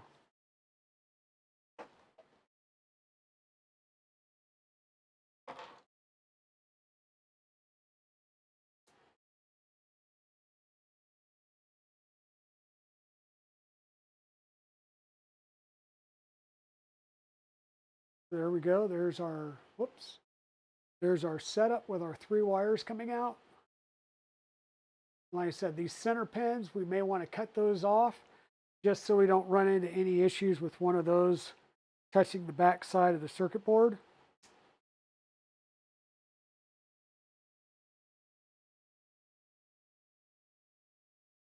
There's not a whole lot of room underneath there.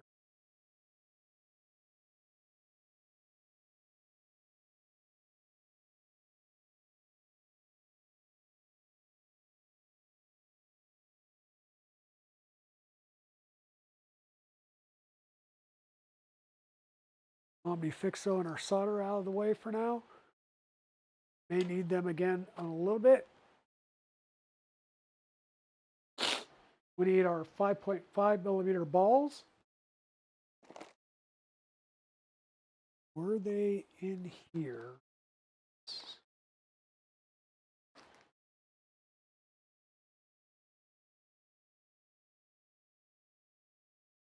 So these are leftover parts from the one kit, and then this is for this one of the second kits that I had. So these should be 5.5 millimeter balls that are used in the Enraged Rabbit carrot feeder. Grab a couple of those.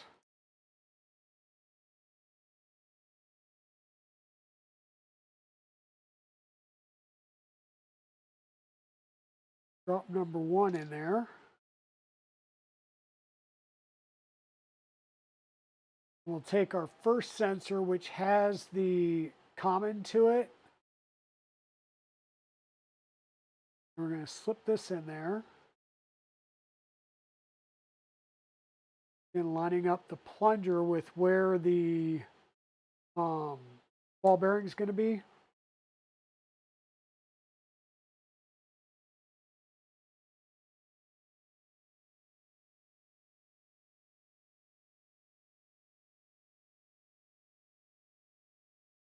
There we go. Get that down in there. Then we need to use 2 of our M2 by 10 or whatever screws. Well, I don't have any right there, and I did not grab any.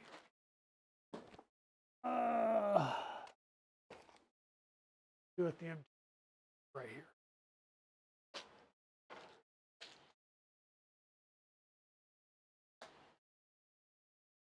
Need some M2 by 10s.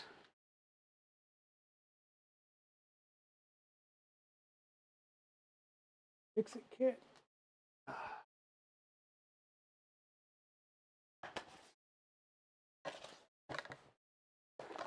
So is everybody having a good week so far? I hope everybody's having a good week so far. You guys get quiet on me sometimes on Tuesday nights and Thursday nights. Partly because I know I get, I'll say, a little head down in things.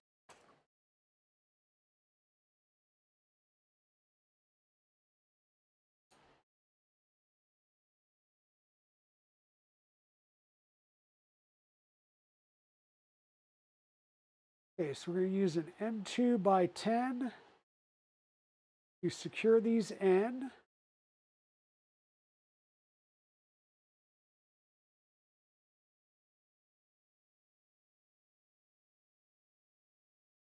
The week's going good so far. A little bit of I want to say angst, but just a little bit of concern still with the, not knowing what's going on with work and stuff as far as the job goes, but can't do nothing about it. I will say that thank you everybody. My my other channel, we'll put it that way, has now reached over 500 people that have subscribed. So I can now monetize that one as well. And there may be some content that's just over on that side in the future.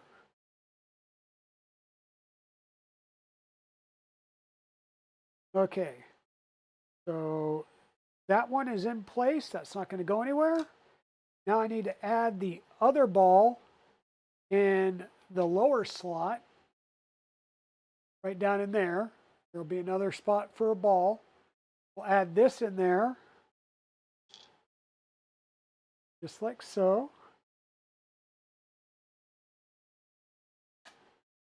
And then we'll line this up in that slot.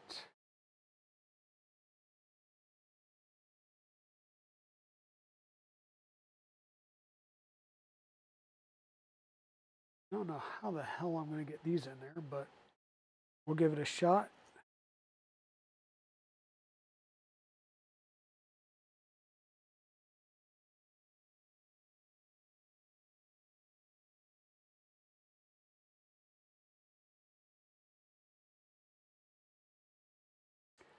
I think this is one of the ones where you got to get them pretty much started and then you can go in.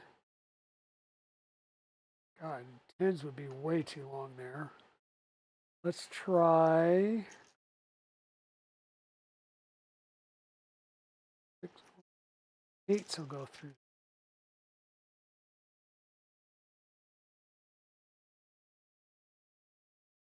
8s will go through.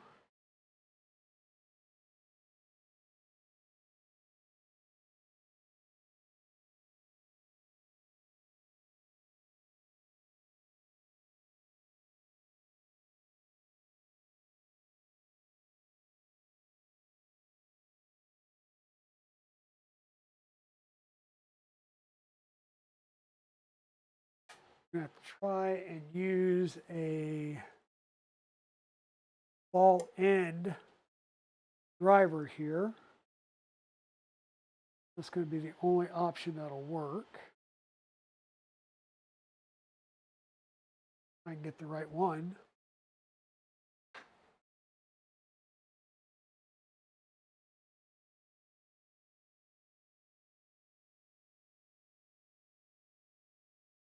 Play. 0.5, 1.2. This one seemed like it was just spinning. Probably because it was.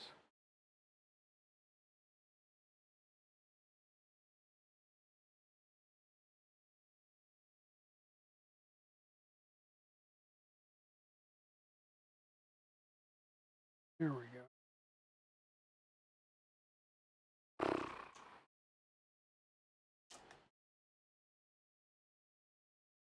Oh, dang it. At least I saw where it went.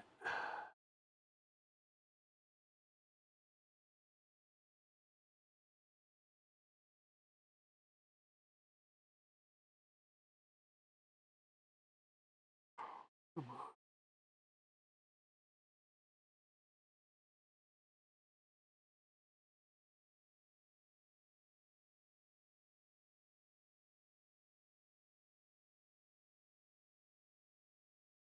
I think these holes are sized really for self-tapping screws, and I'm just using standard screws.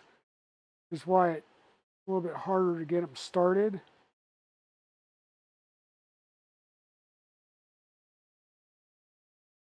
There we go. So that's kind of what our 2 end stops will look like. And we'll have to do a little bit of bending and twisting and, to make sure that our wires are not in a bad way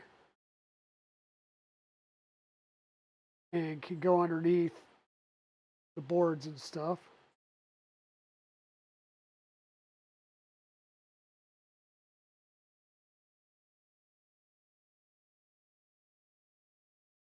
And then we'll just need to know in which order our wires go in, and we know that uh, the lighter or the green is the uppermost one.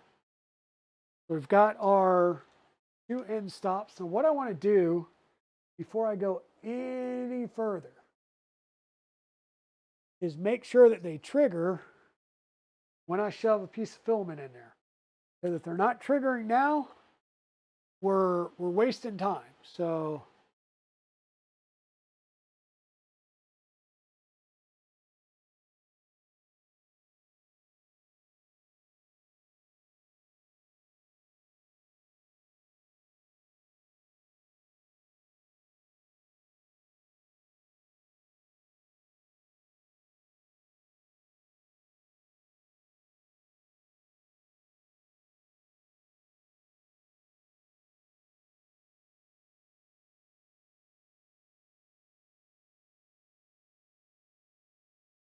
wasn't hearing the bottom one trigger.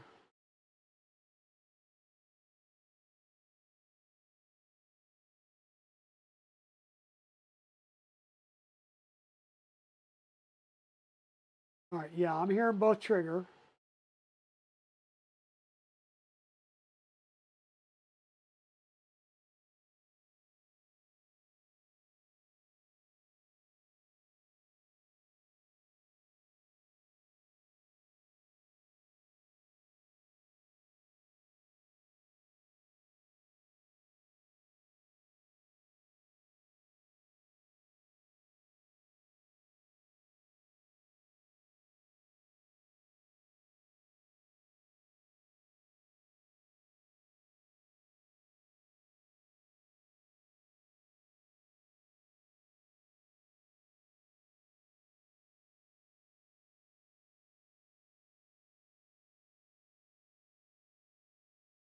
All right, so the top one's triggering, the bottom one.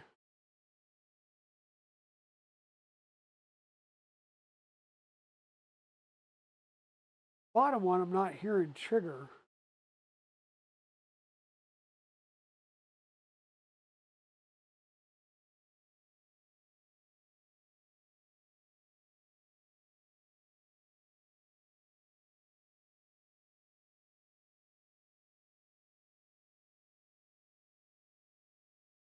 All right, it's triggering. Okay, so that part is done. Now it wants us to put in our idler piece.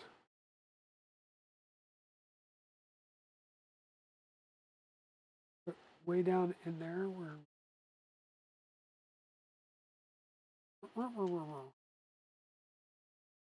there we go. There's the idler piece. And we need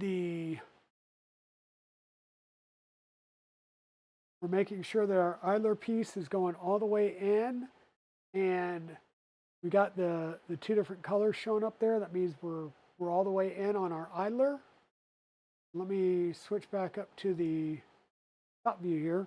So we shoved it all the way in so you can see the 2 different shades there. That's where our idler is pressed all the way in. And then we'll need the other piece, which is now cooled off.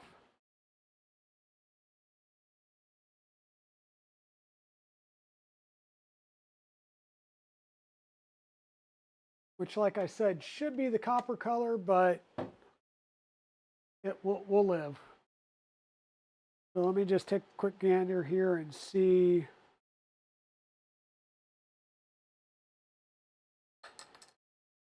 All right, so slight difference in the geometries there. Right, this comes this is a full width piece, and then over here there's a cutout, and this curvature is a little bit different. So we definitely want to use this piece.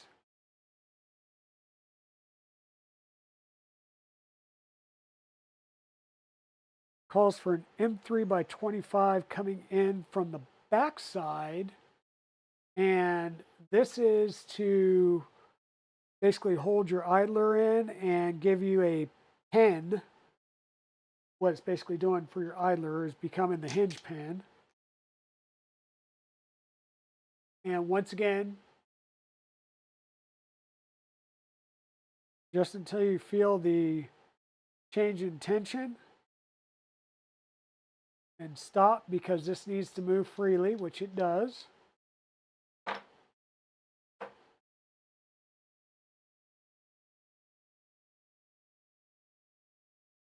And this piece comes in from the top.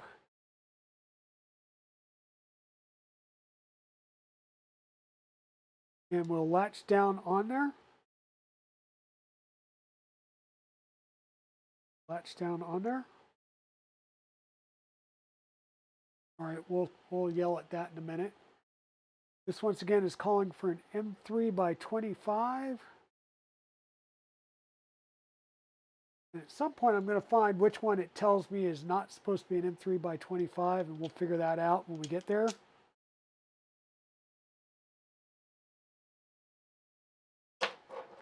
Because we'll know. It just won't work right.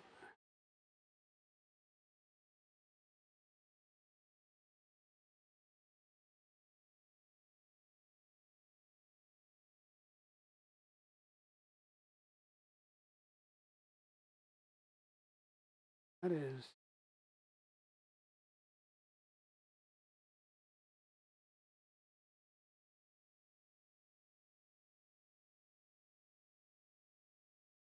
What is. That's fully in. This is not locking down. Is that not locking?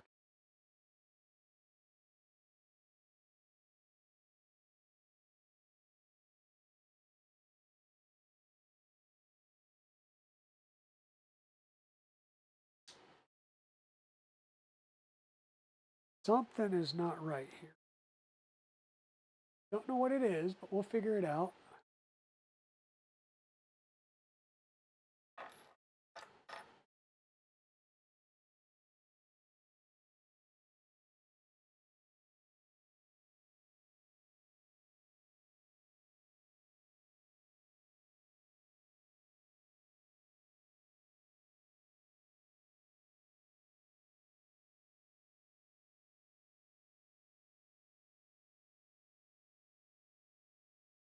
Okay, so I have a feeling that this piece needs to be printed out as well.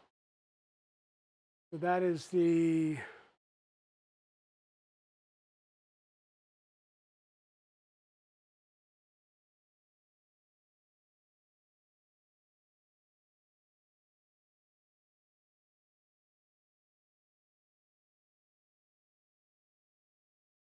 shuttle piece.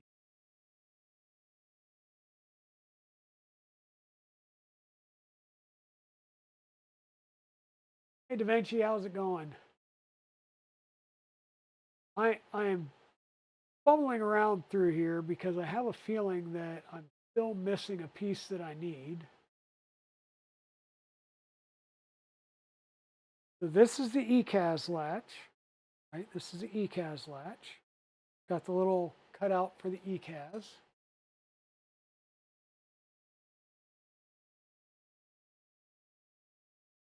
For the ECAS insert.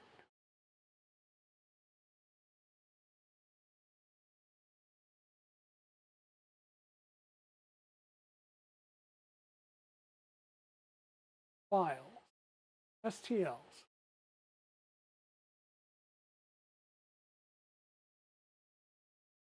Using the old motor plate. And I used the body with the two D2F ECAS.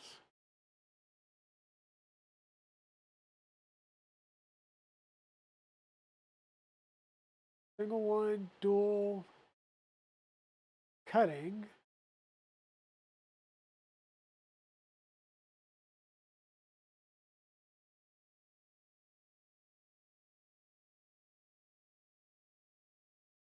Just the one.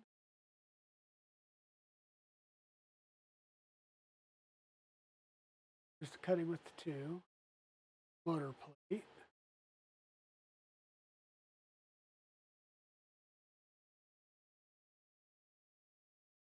Cable door latch. Latch ECAS. Compressor depressor mount.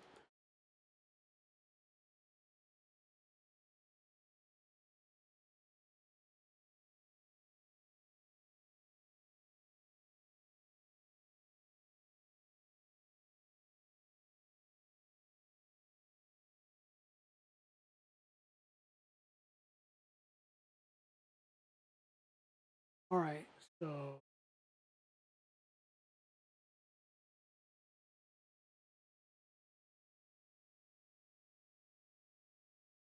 no, there is no other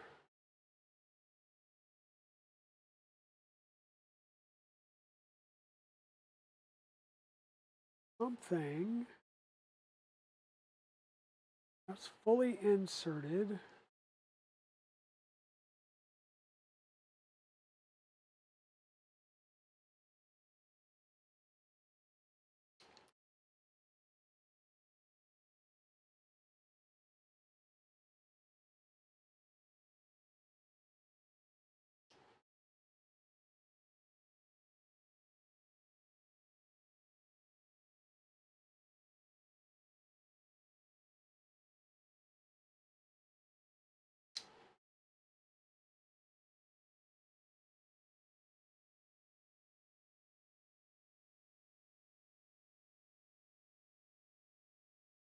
I don't know, something is weird and is not lining up.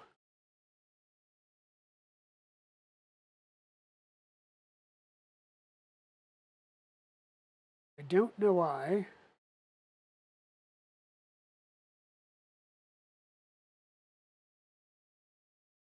That goes there.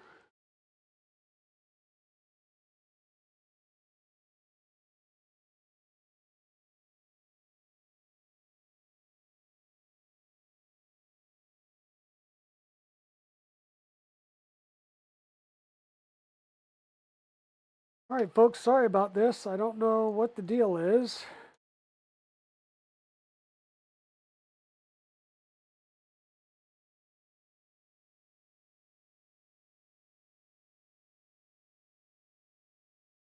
The whole line's up.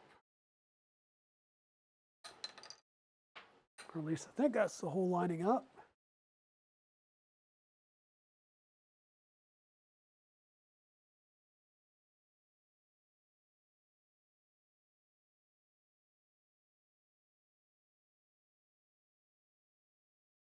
That is the whole.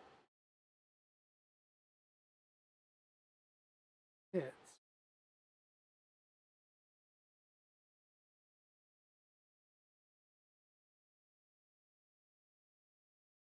There's something off with this geometry too.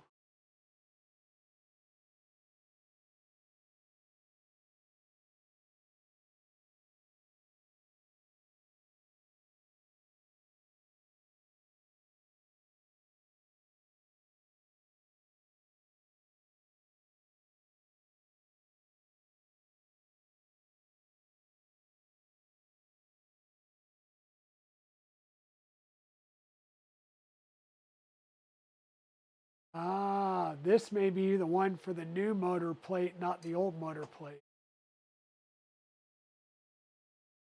Oh, I hate when that happens. And do I have the Bamboo Handy app over here? I do. Bamboo app.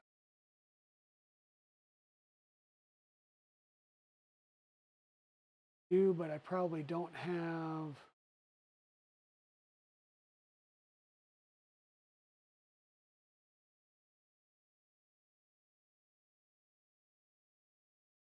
There.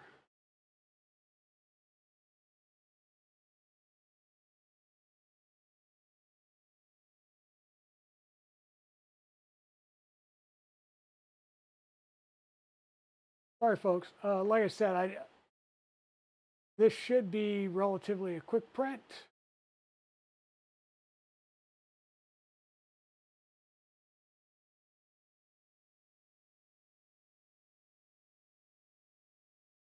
Um,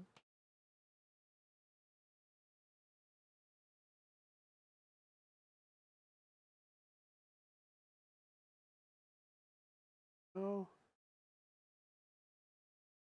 wait. Hey, Shenanigans, how's it going? Yeah, 16 minutes. It's going to take longer for it to do its whole thingamabro. Tell it to use number 3. Need a timeline. Oh, go gadget arm. All right. So it looks like we're going to be doing yet another quick print. We'll get there. We will get there, folks. Promise you.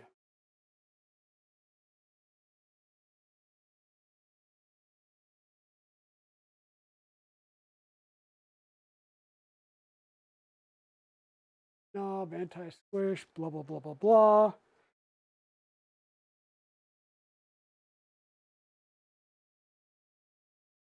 We'll mess with that part once we get the, we'll have to check tension. We're going to add our motor in.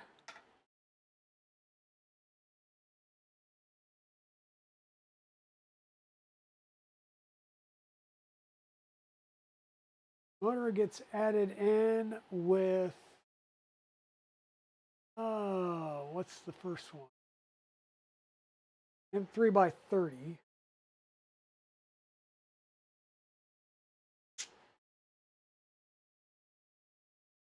So how's it going, Shenanigans? Hope you're doing well, my friend.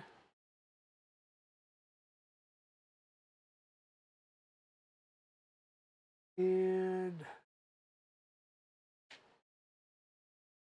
where's the one with the washer? M3 by 8 with a washer. Is the other side.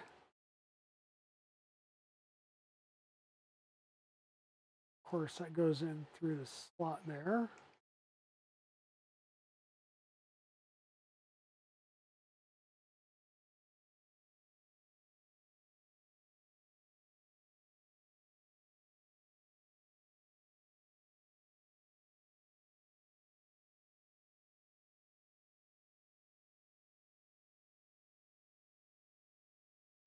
Not yet. So we're rebuilding the tool head, and we've been having fun because I'm glad I looked that time.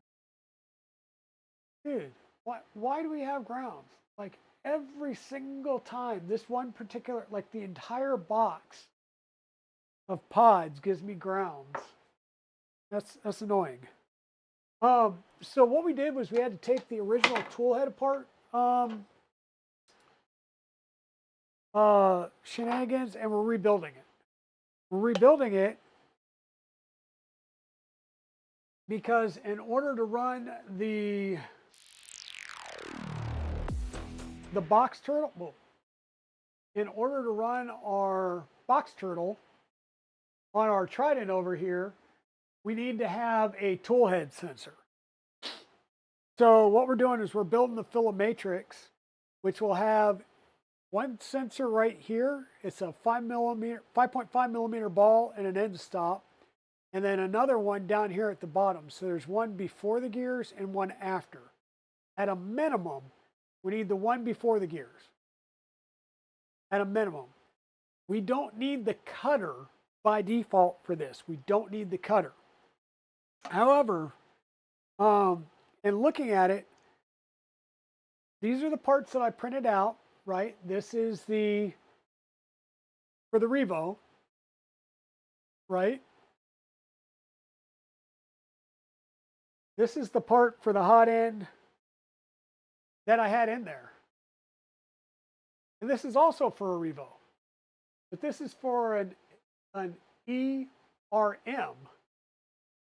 This is for a Revo Micro. This is for the Revo Voron. There is no Revo Micro version for the Filometrix that's been created. So I'm kind of at a loss because I need a different heat sink. So what I'm going to do is take apart I'm going to take apart the, oh goodness gracious, where are we at? I'm going to take the tool head out of Faydragon and take the, I'm going to have to tear this one apart and take the Revo out of it. Or at this point, it's 8:13, say the heck with it, and we'll just be stymied for tonight. And I'm going to have to see if I can't get back. Let me see real fast. Is there a seller on Amazon that's not going to gouge the hell out of me to get a Revo Voron heatsink?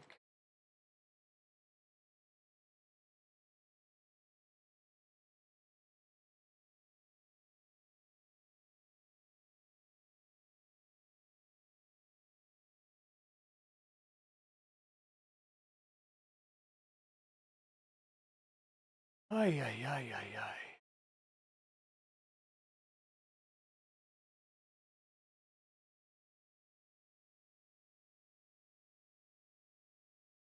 And fastest delivery is apparently going to be Saturday.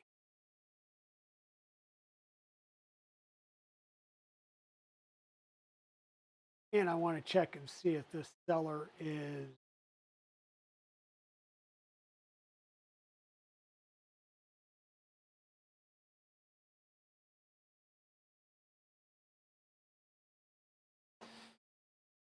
all right. I'm gonna have to think and do some thought process here. I might just reprint these, and rather than do the Revo, the other option I have, and I know I can do it for this because the same one I have down in the Trident right now.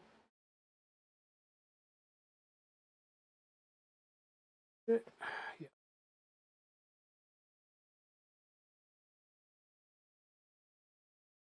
So we have one of these.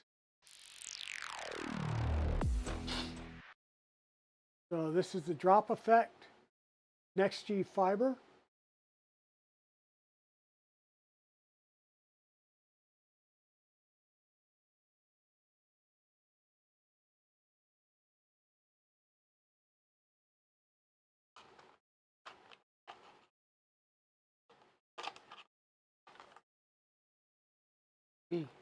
Give me. Seriously, give me.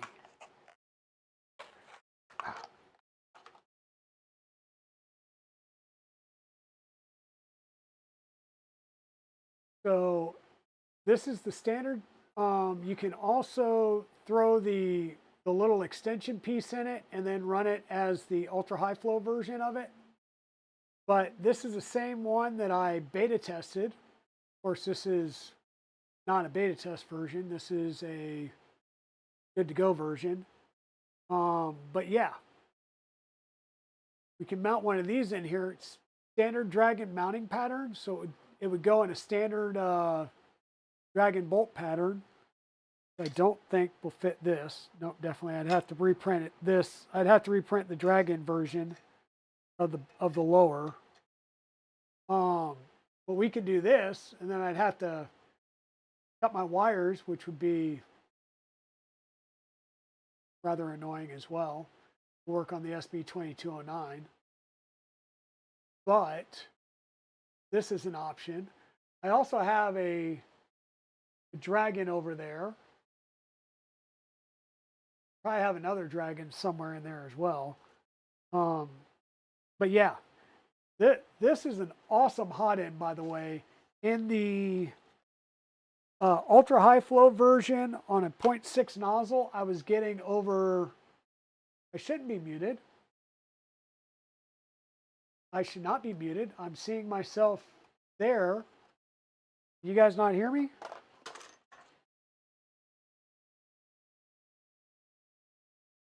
I think I think Austin's muted. I think it's just him. Just a bit low. Oh, I don't know why the mic is quiet. Is it better now? Is it better now? No, it's very quiet. I'm just not yelling like I normally do.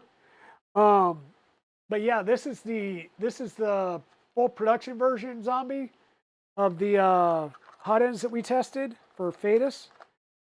This is the fiber version as well. That's already got all the built-in goodness. They built-in goodness. It's got the whatchamacallit. It's set up for like carbon fiber and materials like that. So it's a very nice hot end. I was getting, like I said, about 45 millimeters cubed per second with the ultra high flow little extension piece and a 0.6 nozzle. So this little sucker can push. That's why it's on the 350. Either way, I'm either going to have to get a hot or a heat sink, steal the one out of Bay Dragon, which I could do. I just have to take this one all apart, or at least the bottom part apart. And we can keep building.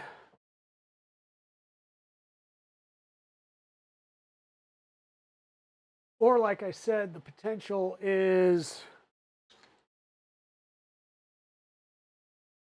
do this piece, do that piece. We would have basically what I'm thinking of and what I'm saying is we could go back, continue to reuse this one for the time being. We'll change our we'll have to change the PTFE tube length, but we should be able to use this or reuse this, and we just wouldn't use the cutter, but we will have the sensor. That kind of gets us the best of both worlds right now. We don't have to wait to keep going, and I can order those other parts. So I think that's what we're going to do for right now. Is just kind of go ahead. We just need the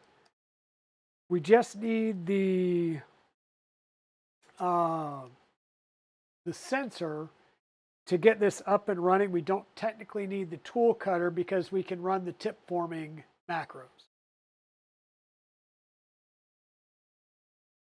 And I believe there's at least one person that was working on that, but that might have also been the person that was running the EREC on the backside of Box Turtle, which he hasn't shared all those files yet. Maybe I'll have to ask him about that. What a good idea to pinch your thermistor wires, Luke.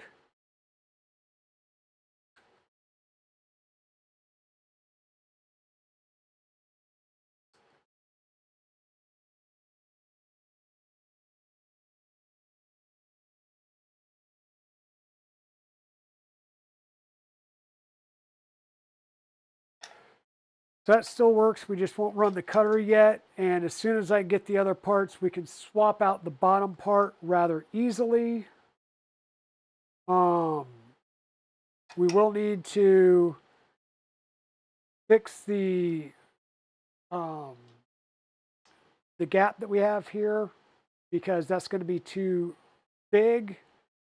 I believe it gets snipped right off at the top, if memory serves me right, because it would get snipped off to go into the, let me pull this up. Hey, Maker Viking, how's it going? So when you get your cutter in here, once again, you're going to have a, we've got a drilled out M3 insert right here at the bottom. And then on the mount, there's going to be a provision for a M3 nut. And that M3 nut we have also drilled the threads out of. Let me get this put in place.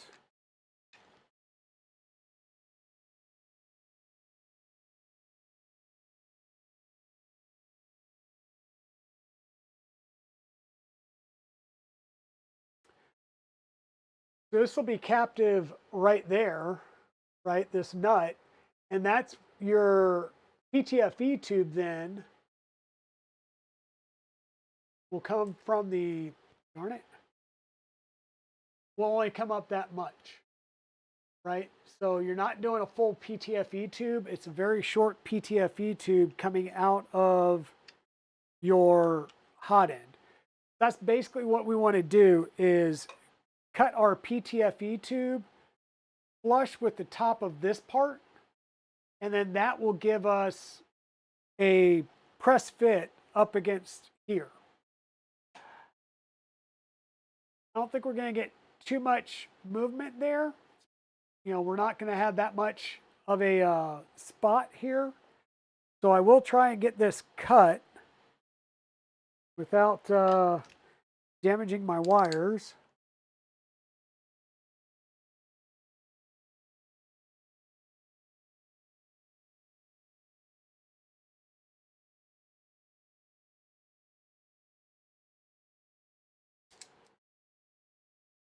What I'm going to do there is try and get that lined up.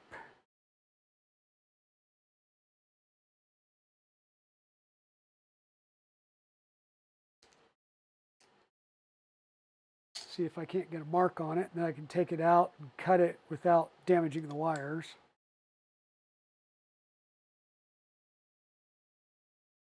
And then, like I said, I'm going to try and get my hands on a Voron heatsink.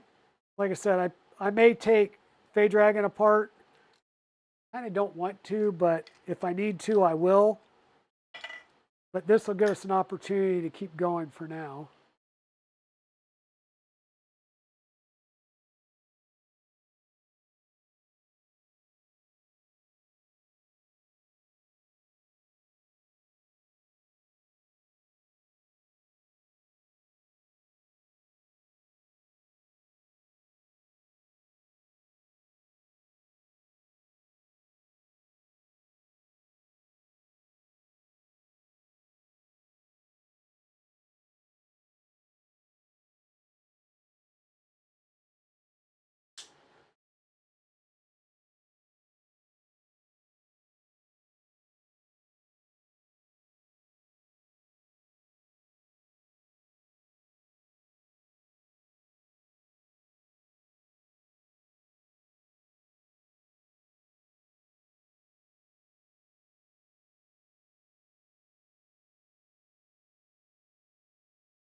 Okay. And what really can go wrong, right? If it goes wrong, it'll go wrong once.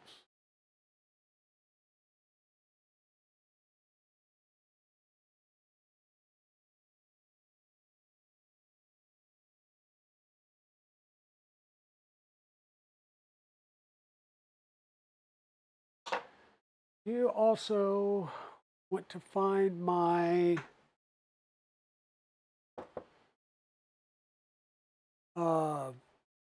countersink spool and chamfer that inlet just a bit.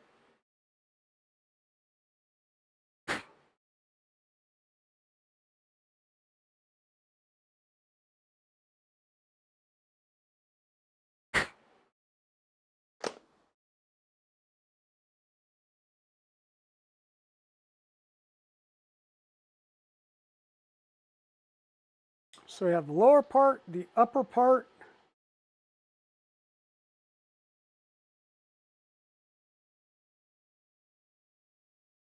We're not going to do the cutter just yet because, well, I don't have the right part and I'm not going to.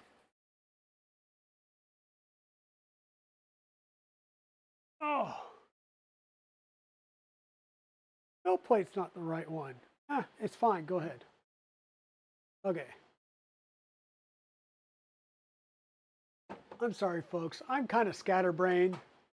Hey, thanks for cheering 200 bits there, Zombie and Pezlis. Thank you for the 101 bits as well, and for the swoosh. Why?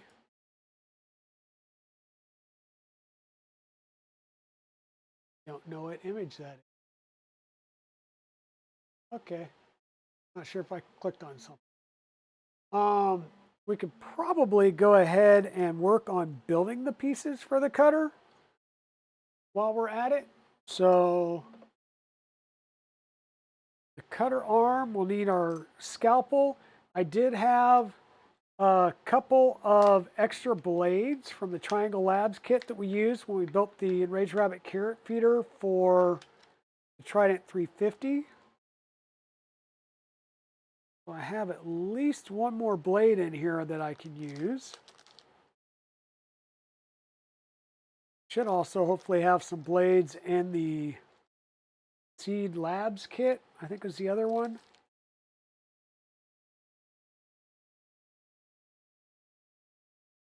This out without cutting myself on it.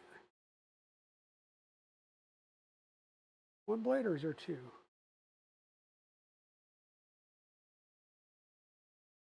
Oh, there's one.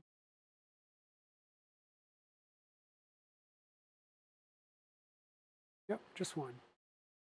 Now, this is the dangerous part, right? This blade needs to get pushed into this piece until you see it line up with that hole, right? So it needs to be pushed in there that far. And you need to do it without cutting yourself. And if you're lucky, it goes straight in, like it just did for me. Where are you at? Here we go. Wow, that just literally slid right on in.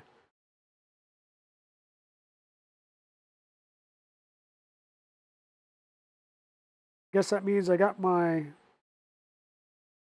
print settings fairly well for this part. But it also is not kind of staying in there. So you might have to put a dab of super glue on there and shove it back in there, which just makes it hard to get it back out because then, well, it's super glued in there. But you don't want that blade coming out and getting stuck when it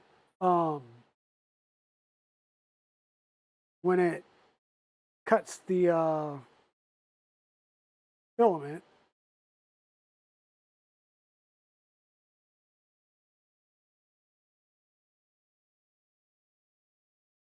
And besides, that's a quick print.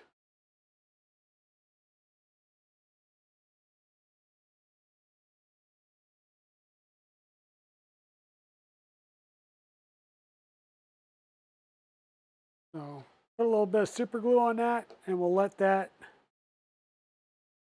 rest. Maybe. Let that rest over there. Hopefully it doesn't decide to stick itself to my tray.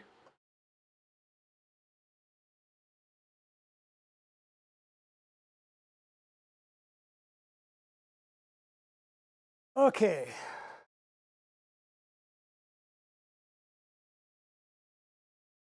Come down here and just put some of the ancillary pieces together.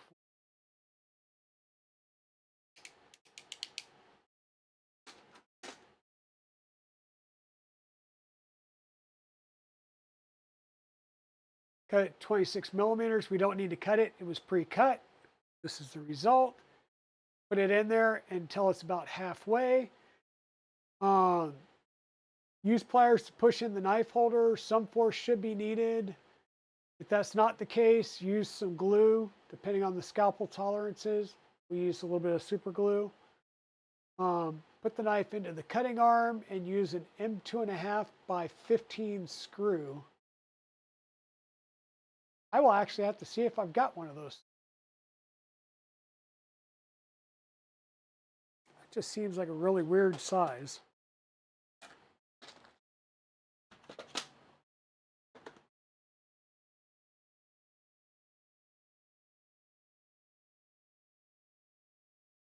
Two and a half by 6.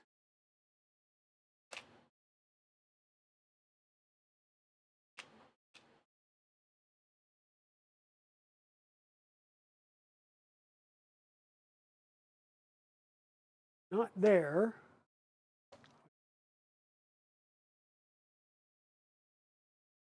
Nope, not those.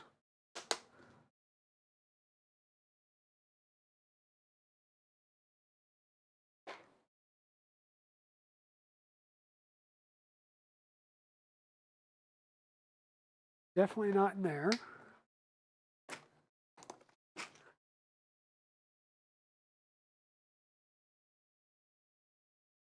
Definitely not in there. Trying to get all of these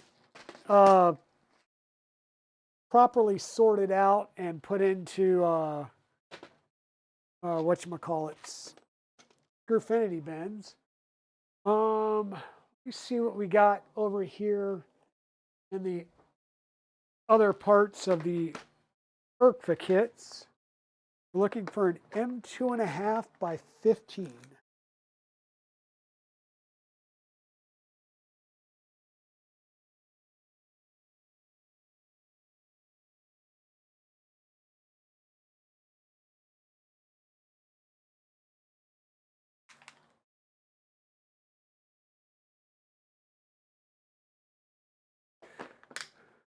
Nothing in the dregs of that.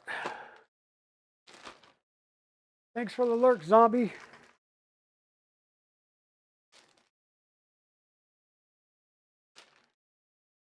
I said a thing. Is that swoosh? Ah!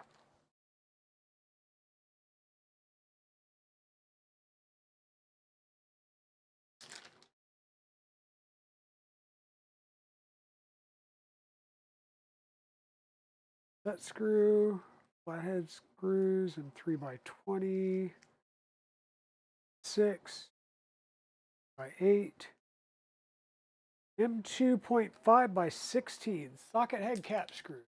La-di-da. Here's one I need. And there's still one in there for the next one.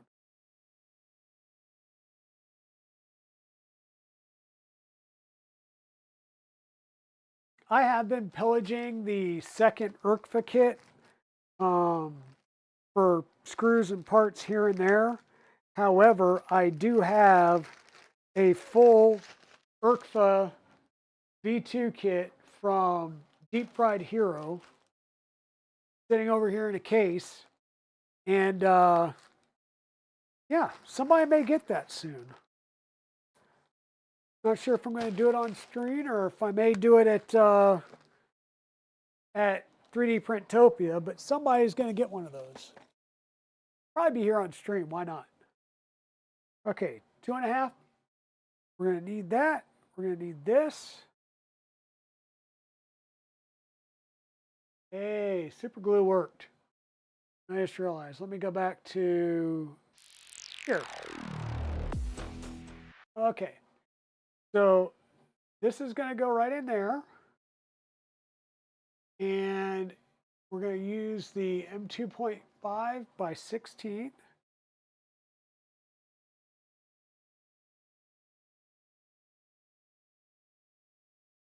And is this going to be my 2 or 1.5?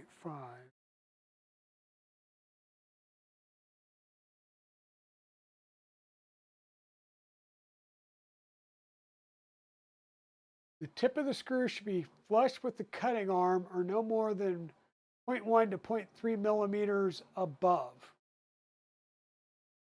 Yeah, okay. So basically you're making the pivot joint here for your arm.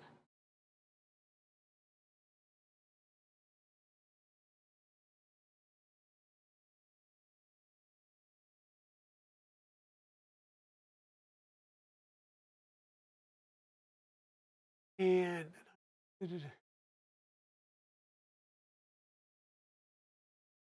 needs to be on the bottom side. Yeah. By the way, this hole,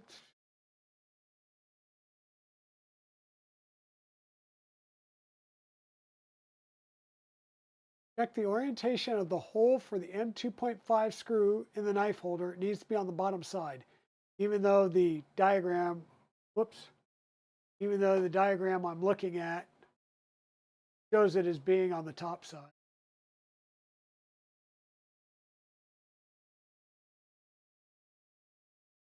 Right? So here's the blade, here's the screw that we're putting in right here. Right? And it shows that hole at the top, which is funny. Funny, but not funny.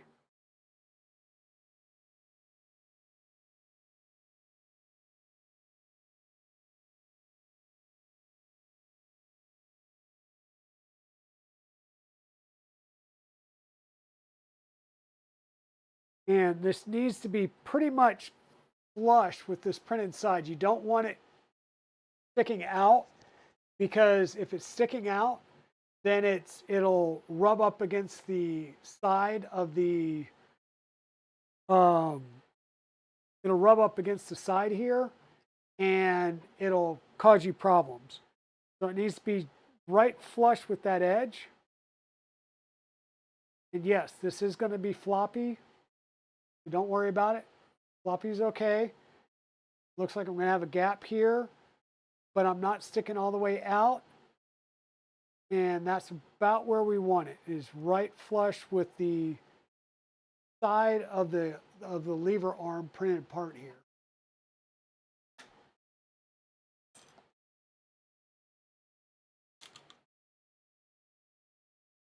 So that's done. We need to be very careful of where that blade's at.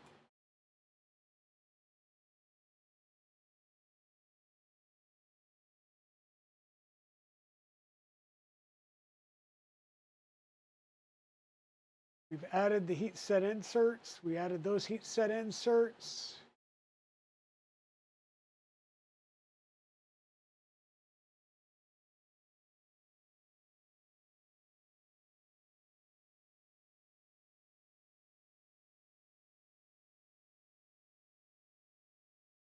I do have titanium heat set insert, or titanium backers on my rails on the Trident. So we will have to do some appropriate stuff there. So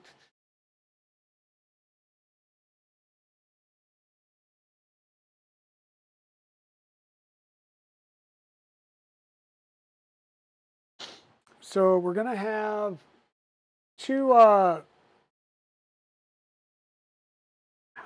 this working again? Darn it. I hate trying to remember how these things work. That goes there, this goes here.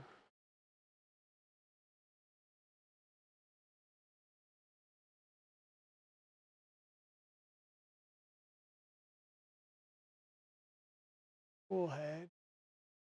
We will need a spring. We'll go grab a spring from a ballpoint pen when we go to install that.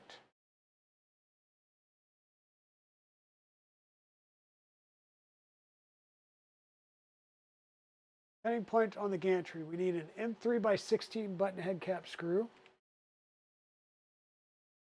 One of those. An M3 T-nut. Got one of those. An M3x8 flathead cap screw. And two M3 socket head. Those will be for mounting it. So I do have those to mount those. We need two Voron heat set inserts. There's supposed to be a heat set insert on both sides of these. Ah, yes, one on either end. So I do need to put one on the other side. Darn it. Okay, let me get my heat press up here real fast. We'll add that back in.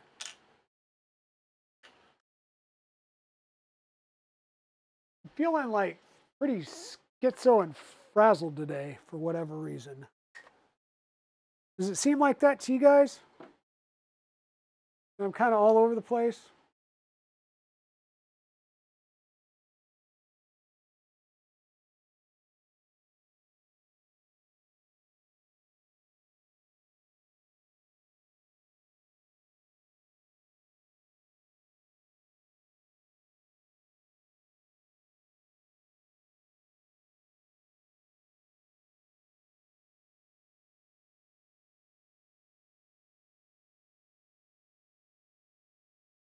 I mean, more than usual, that is.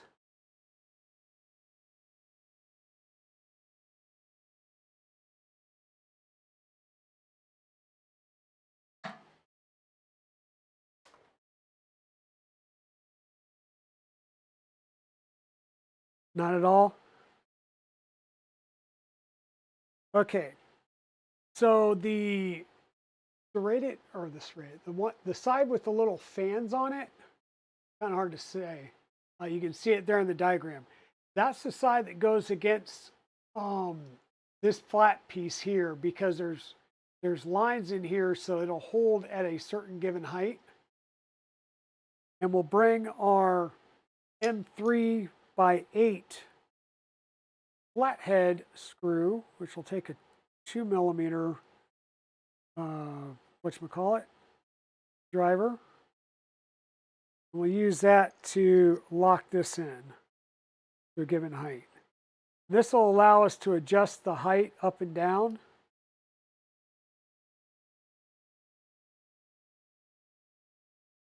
And off camera, I'll go downstairs and check about where I have this put on the other one. And then we'll use a M3 nut on this M3 by 16 screw. Gracious.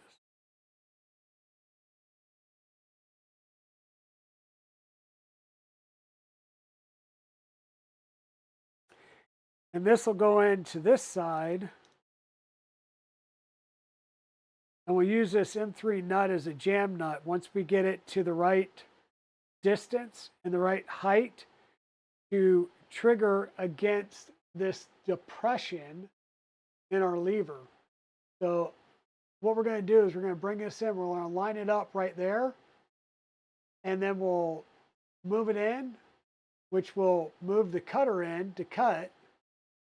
So it's going to be that quick movement like that to trigger our cutter.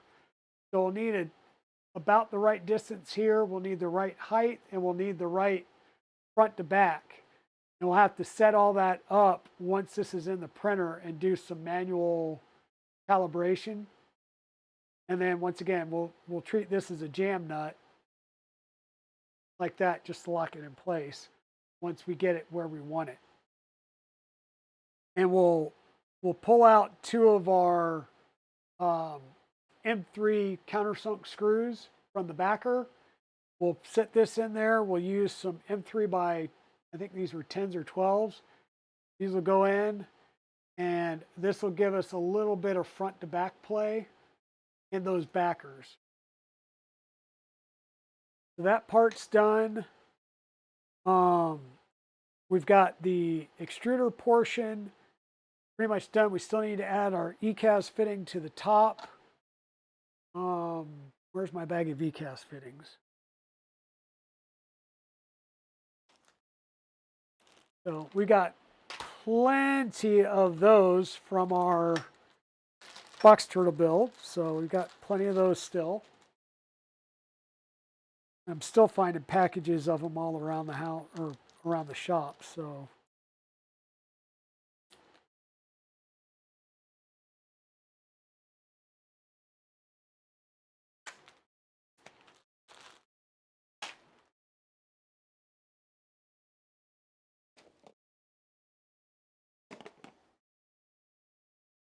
good print. That's good.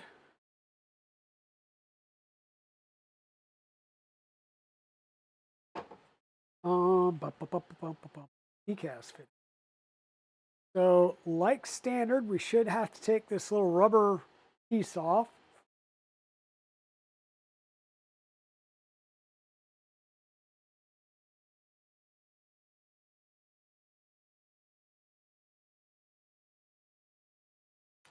Yep, that does come off. We need to get our blue piece on. And of course, the easiest way is to use my Knipex to squeeze these together.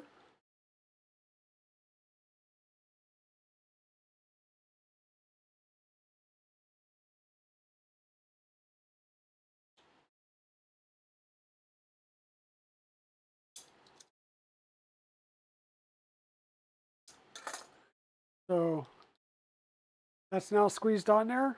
Now I just need to get this inserted in here, which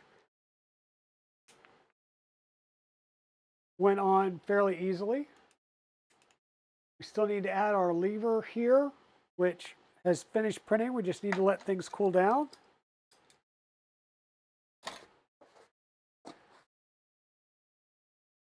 And then what do we got to do?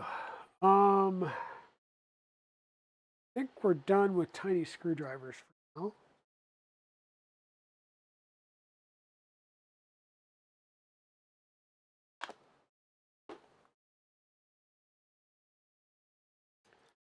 I'll have to mount our board back on here. We'll have to loop these around, and they may still be a little bit longer than they need to be, but I would prefer to have them a little bit longer than they need to be than too short, and then we have an issue.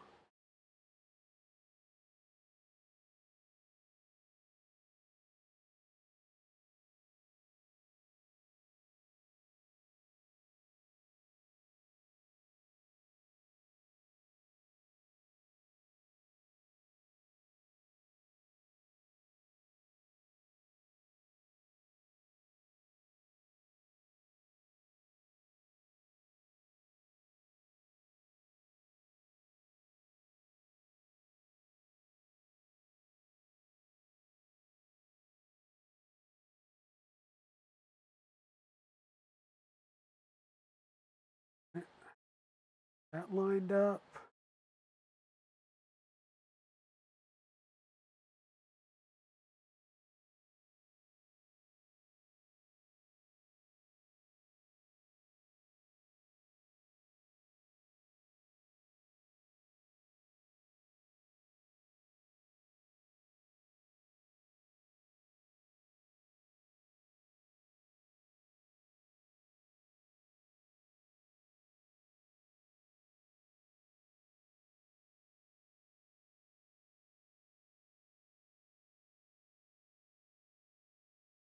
Kind of a jigsaw puzzle to try and get everything in there.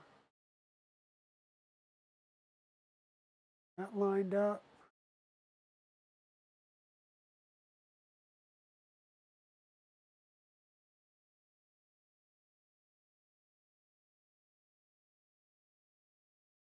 That over the top.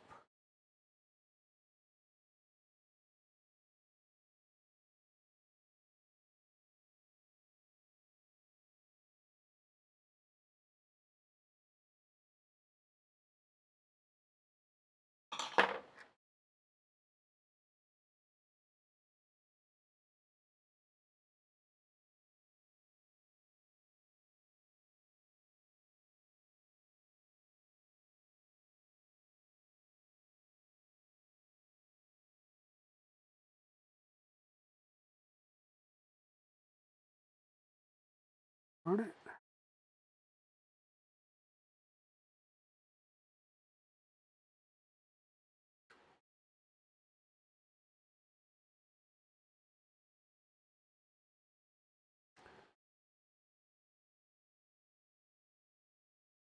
All right.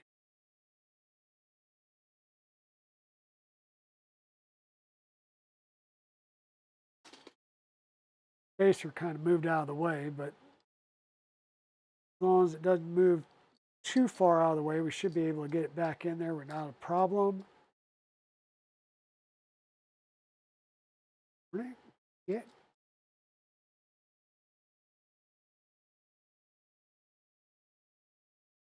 So the nice thing about this particular the Filametrix thing here is you'll notice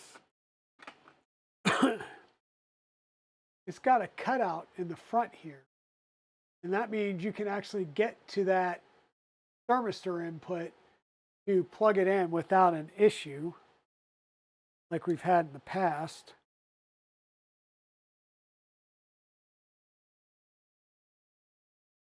That we had on the other printed part. And you can bring your motor wire up this way. I tend to go this way and underneath. It works out well that way because if you go up here and you cut it short, then if you ever have an issue, you have, at least this way, I have the option of then running it around the other way if I need to. Now the question is does this still work? This mount? Answer is yes.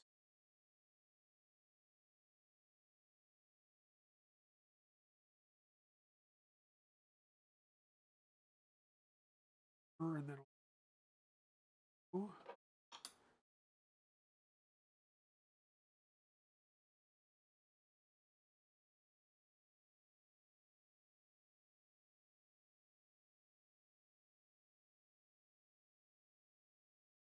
that way, this way.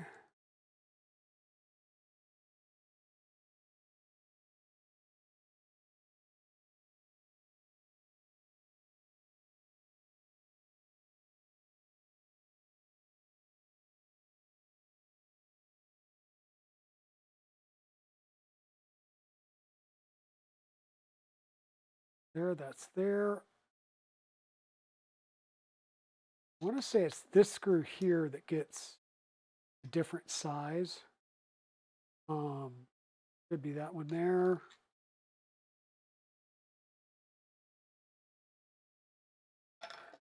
Let's see if this is cooled off enough. Close enough.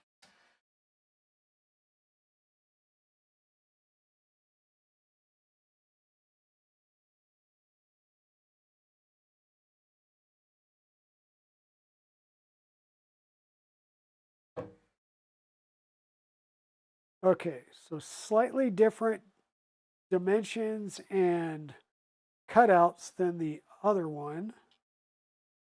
So this, yeah, that's the one we needed.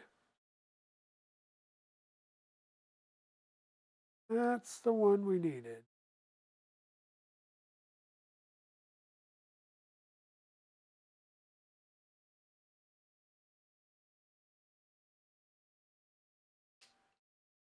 So that one latches down there just perfectly now. So if you use the right one, it latches nicely. Okay, we're going to need to figure out our 4-pin connector here and get our wires done up. Like I said, we're going to have some excess here. I'm fine with that. I'll figure out how to shove these little wires down in there.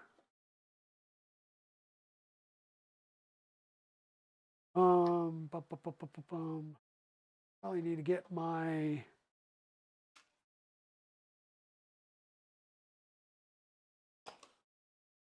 this back out again.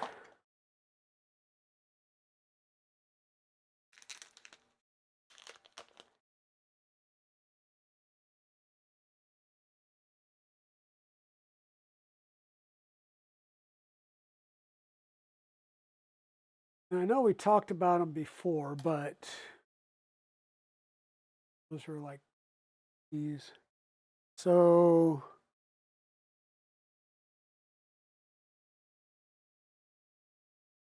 yeah.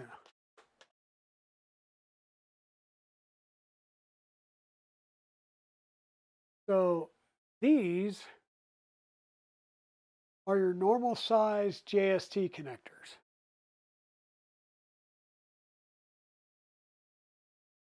These are the tiny damn things that we get to use with an SB2209. Right? So Bottom ones here, standard JST. These are the whatever the heck the JST are that we use with the SB2209. These are heinous. That's why they provide a bunch of pre-crimped ones. These are heinous. 9 times out of 10, I go to try and crimp these, and I wind up, as I crimp it, I basically cut the wire. It's, I cannot do those on stream. I have to do those off stream because I get so frustrated with them. And I hate doing them, period, so I try not to.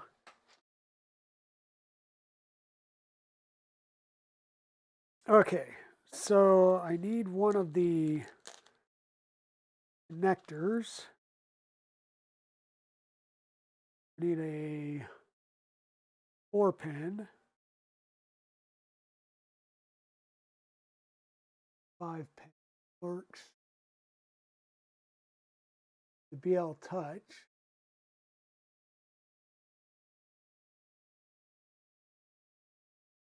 BL Touch. Is there a 4-pin? And here we go. Even the JST connectors are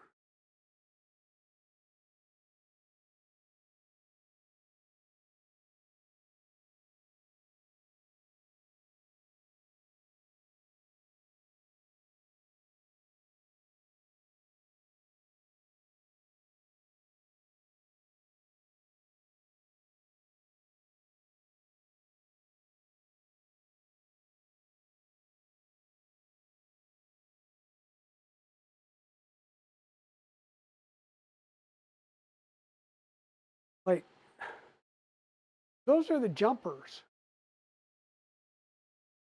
Like, those are the jumpers for this board. Unreal.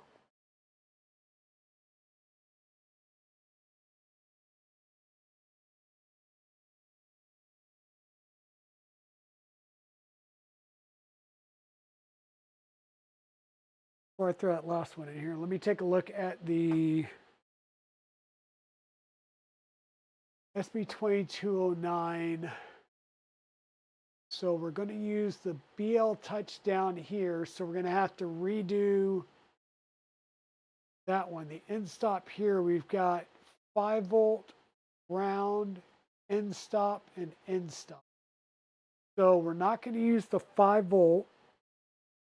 We want our wires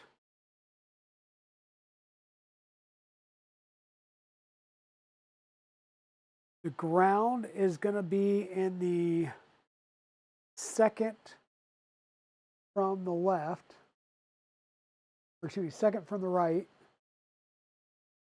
going right to left.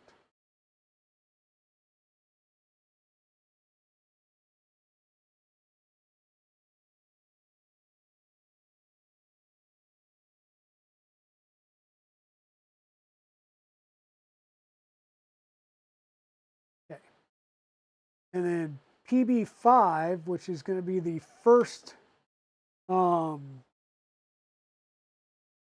stop 2, PB5 is going to be the top sensor. So that is our green colored wire here.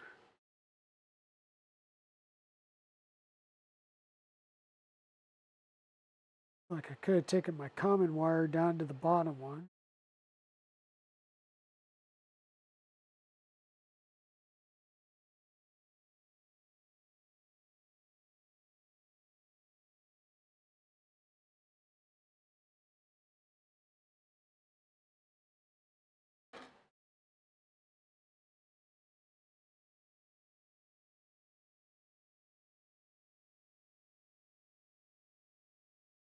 Okay.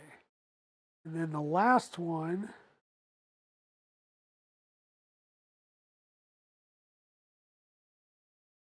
going to be the one that'll be the closest to the front.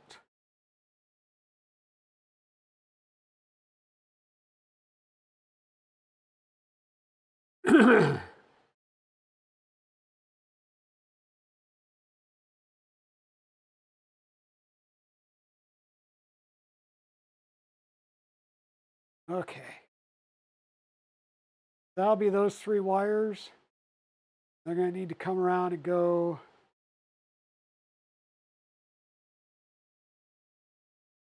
right there. Okay. The ground, furthest one to the back. Then our top end stop, and then the end stop underneath the gears is right there. We'll have some extra wire here. We'll have to do some tuck and run or something like that. We're going to have our end stop wire goes at this top left one. That'll be the X end stop in the top left one here. We'll bring our CNC tap down into here. We'll have to figure out how that one works. It should be positive ground and signal. So I'll have to rewire that. And then we'll plug in the thermistor. The hot end will come over here. And we'll be ready to put this back together. And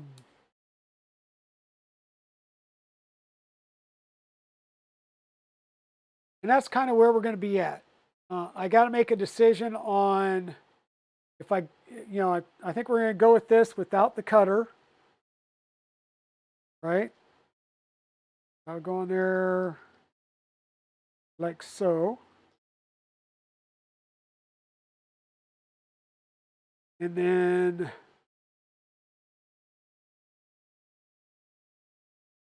when we decide to add the cutter, I'll either reprint this so that we can use the NextG fiber, or I'll get a new heat sink for this so I can just swap this over. So yeah, those JSTs are so flippin' tiny, and they're just scary.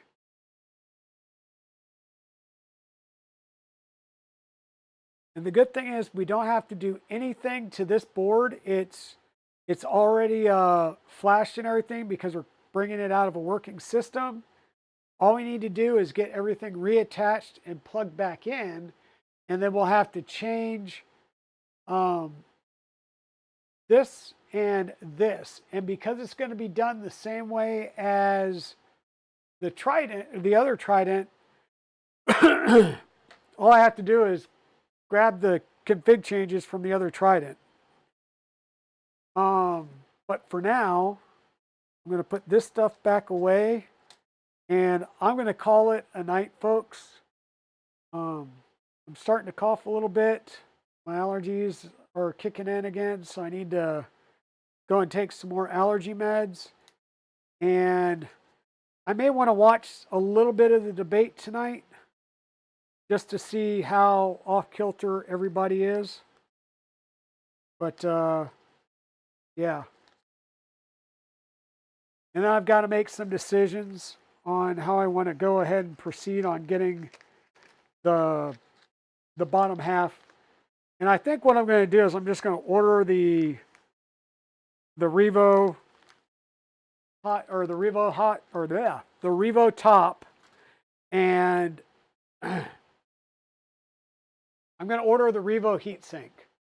That won't come in until Saturday. Until then, we'll be able to play with this without the cutter, and we'll be able to continue on getting that stuff done on Thursday night and get everything wired up and ready to start playing around. And then we'll have some other wiring that we have to go over on Thursday as well. I have the a standard 128 screen on there, but I do have a screen. This is the Bigtree Tech Pi TFT 4.3. It's been ready to go. It's just been, I have to take it offline to do the upgrade. So while we have it on the bench, we're going to swap screens out. And I've got a camera to mount in there as well. Maybe we'll do this now. Maybe we won't. We'll see.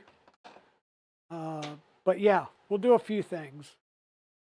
But that's all I've got for tonight, folks. Yeah, I know I'm kind of jumping around and being all squirrely, but thanks for hanging in there with me as I squirrel out some. Ooh. Door actually looks like it's going to fit well. And once again, you can see the differences in the sheen of these prints. Maybe. Um, this is just a little more matte and muted than the ABS. This is the PC ABS, where this is the straight ABS. I just didn't think it was worth ordering a whole spool just to print off a few parts for a new hot end build. But yep, that's how that will go. And this is the one that gets the shorter. Yeah, that'll work. Drop that in there and I'll get this started.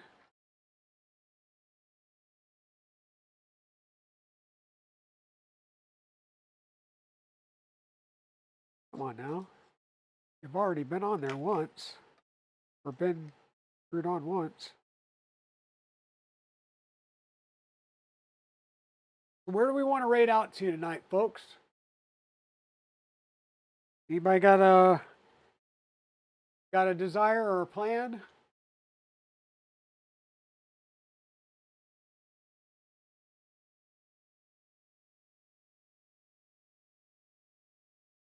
Tuesday night. I'm not sure if Creatix Brit is on yet. Jano might be on.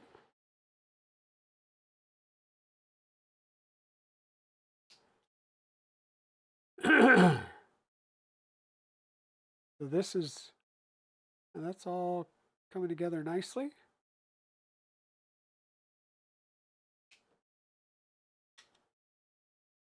Here's our top head. The bottom, like I said, we won't have our cutter in there just yet. I'll have to redo that at some point.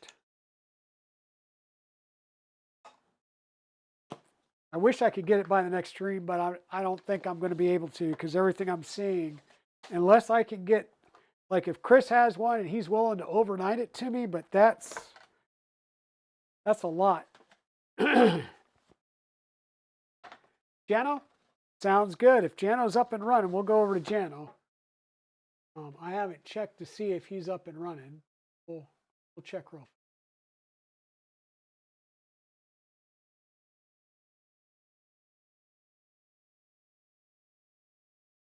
Yep, he's up and running.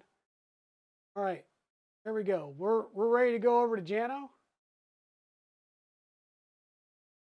So thank you everybody for being here tonight. Thank you for joining me as I'm like skitzing out and jumping all over the place doing this full head rebuild. I threw myself for a loop when I didn't realize that this was a Revo Micro instead of a Revo Voron like I thought it was. So I'll go ahead and order some parts and get that coming in soon. So thank you everybody for being here. Come back Thursday night.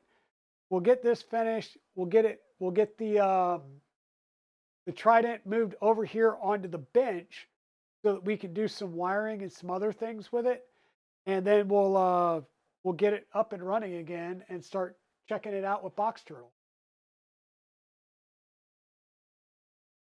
So thank everybody for being here and have a great night. Thank you for those of you that cheered some bits. I appreciate that. And I will see you guys on Thursday. Bye now.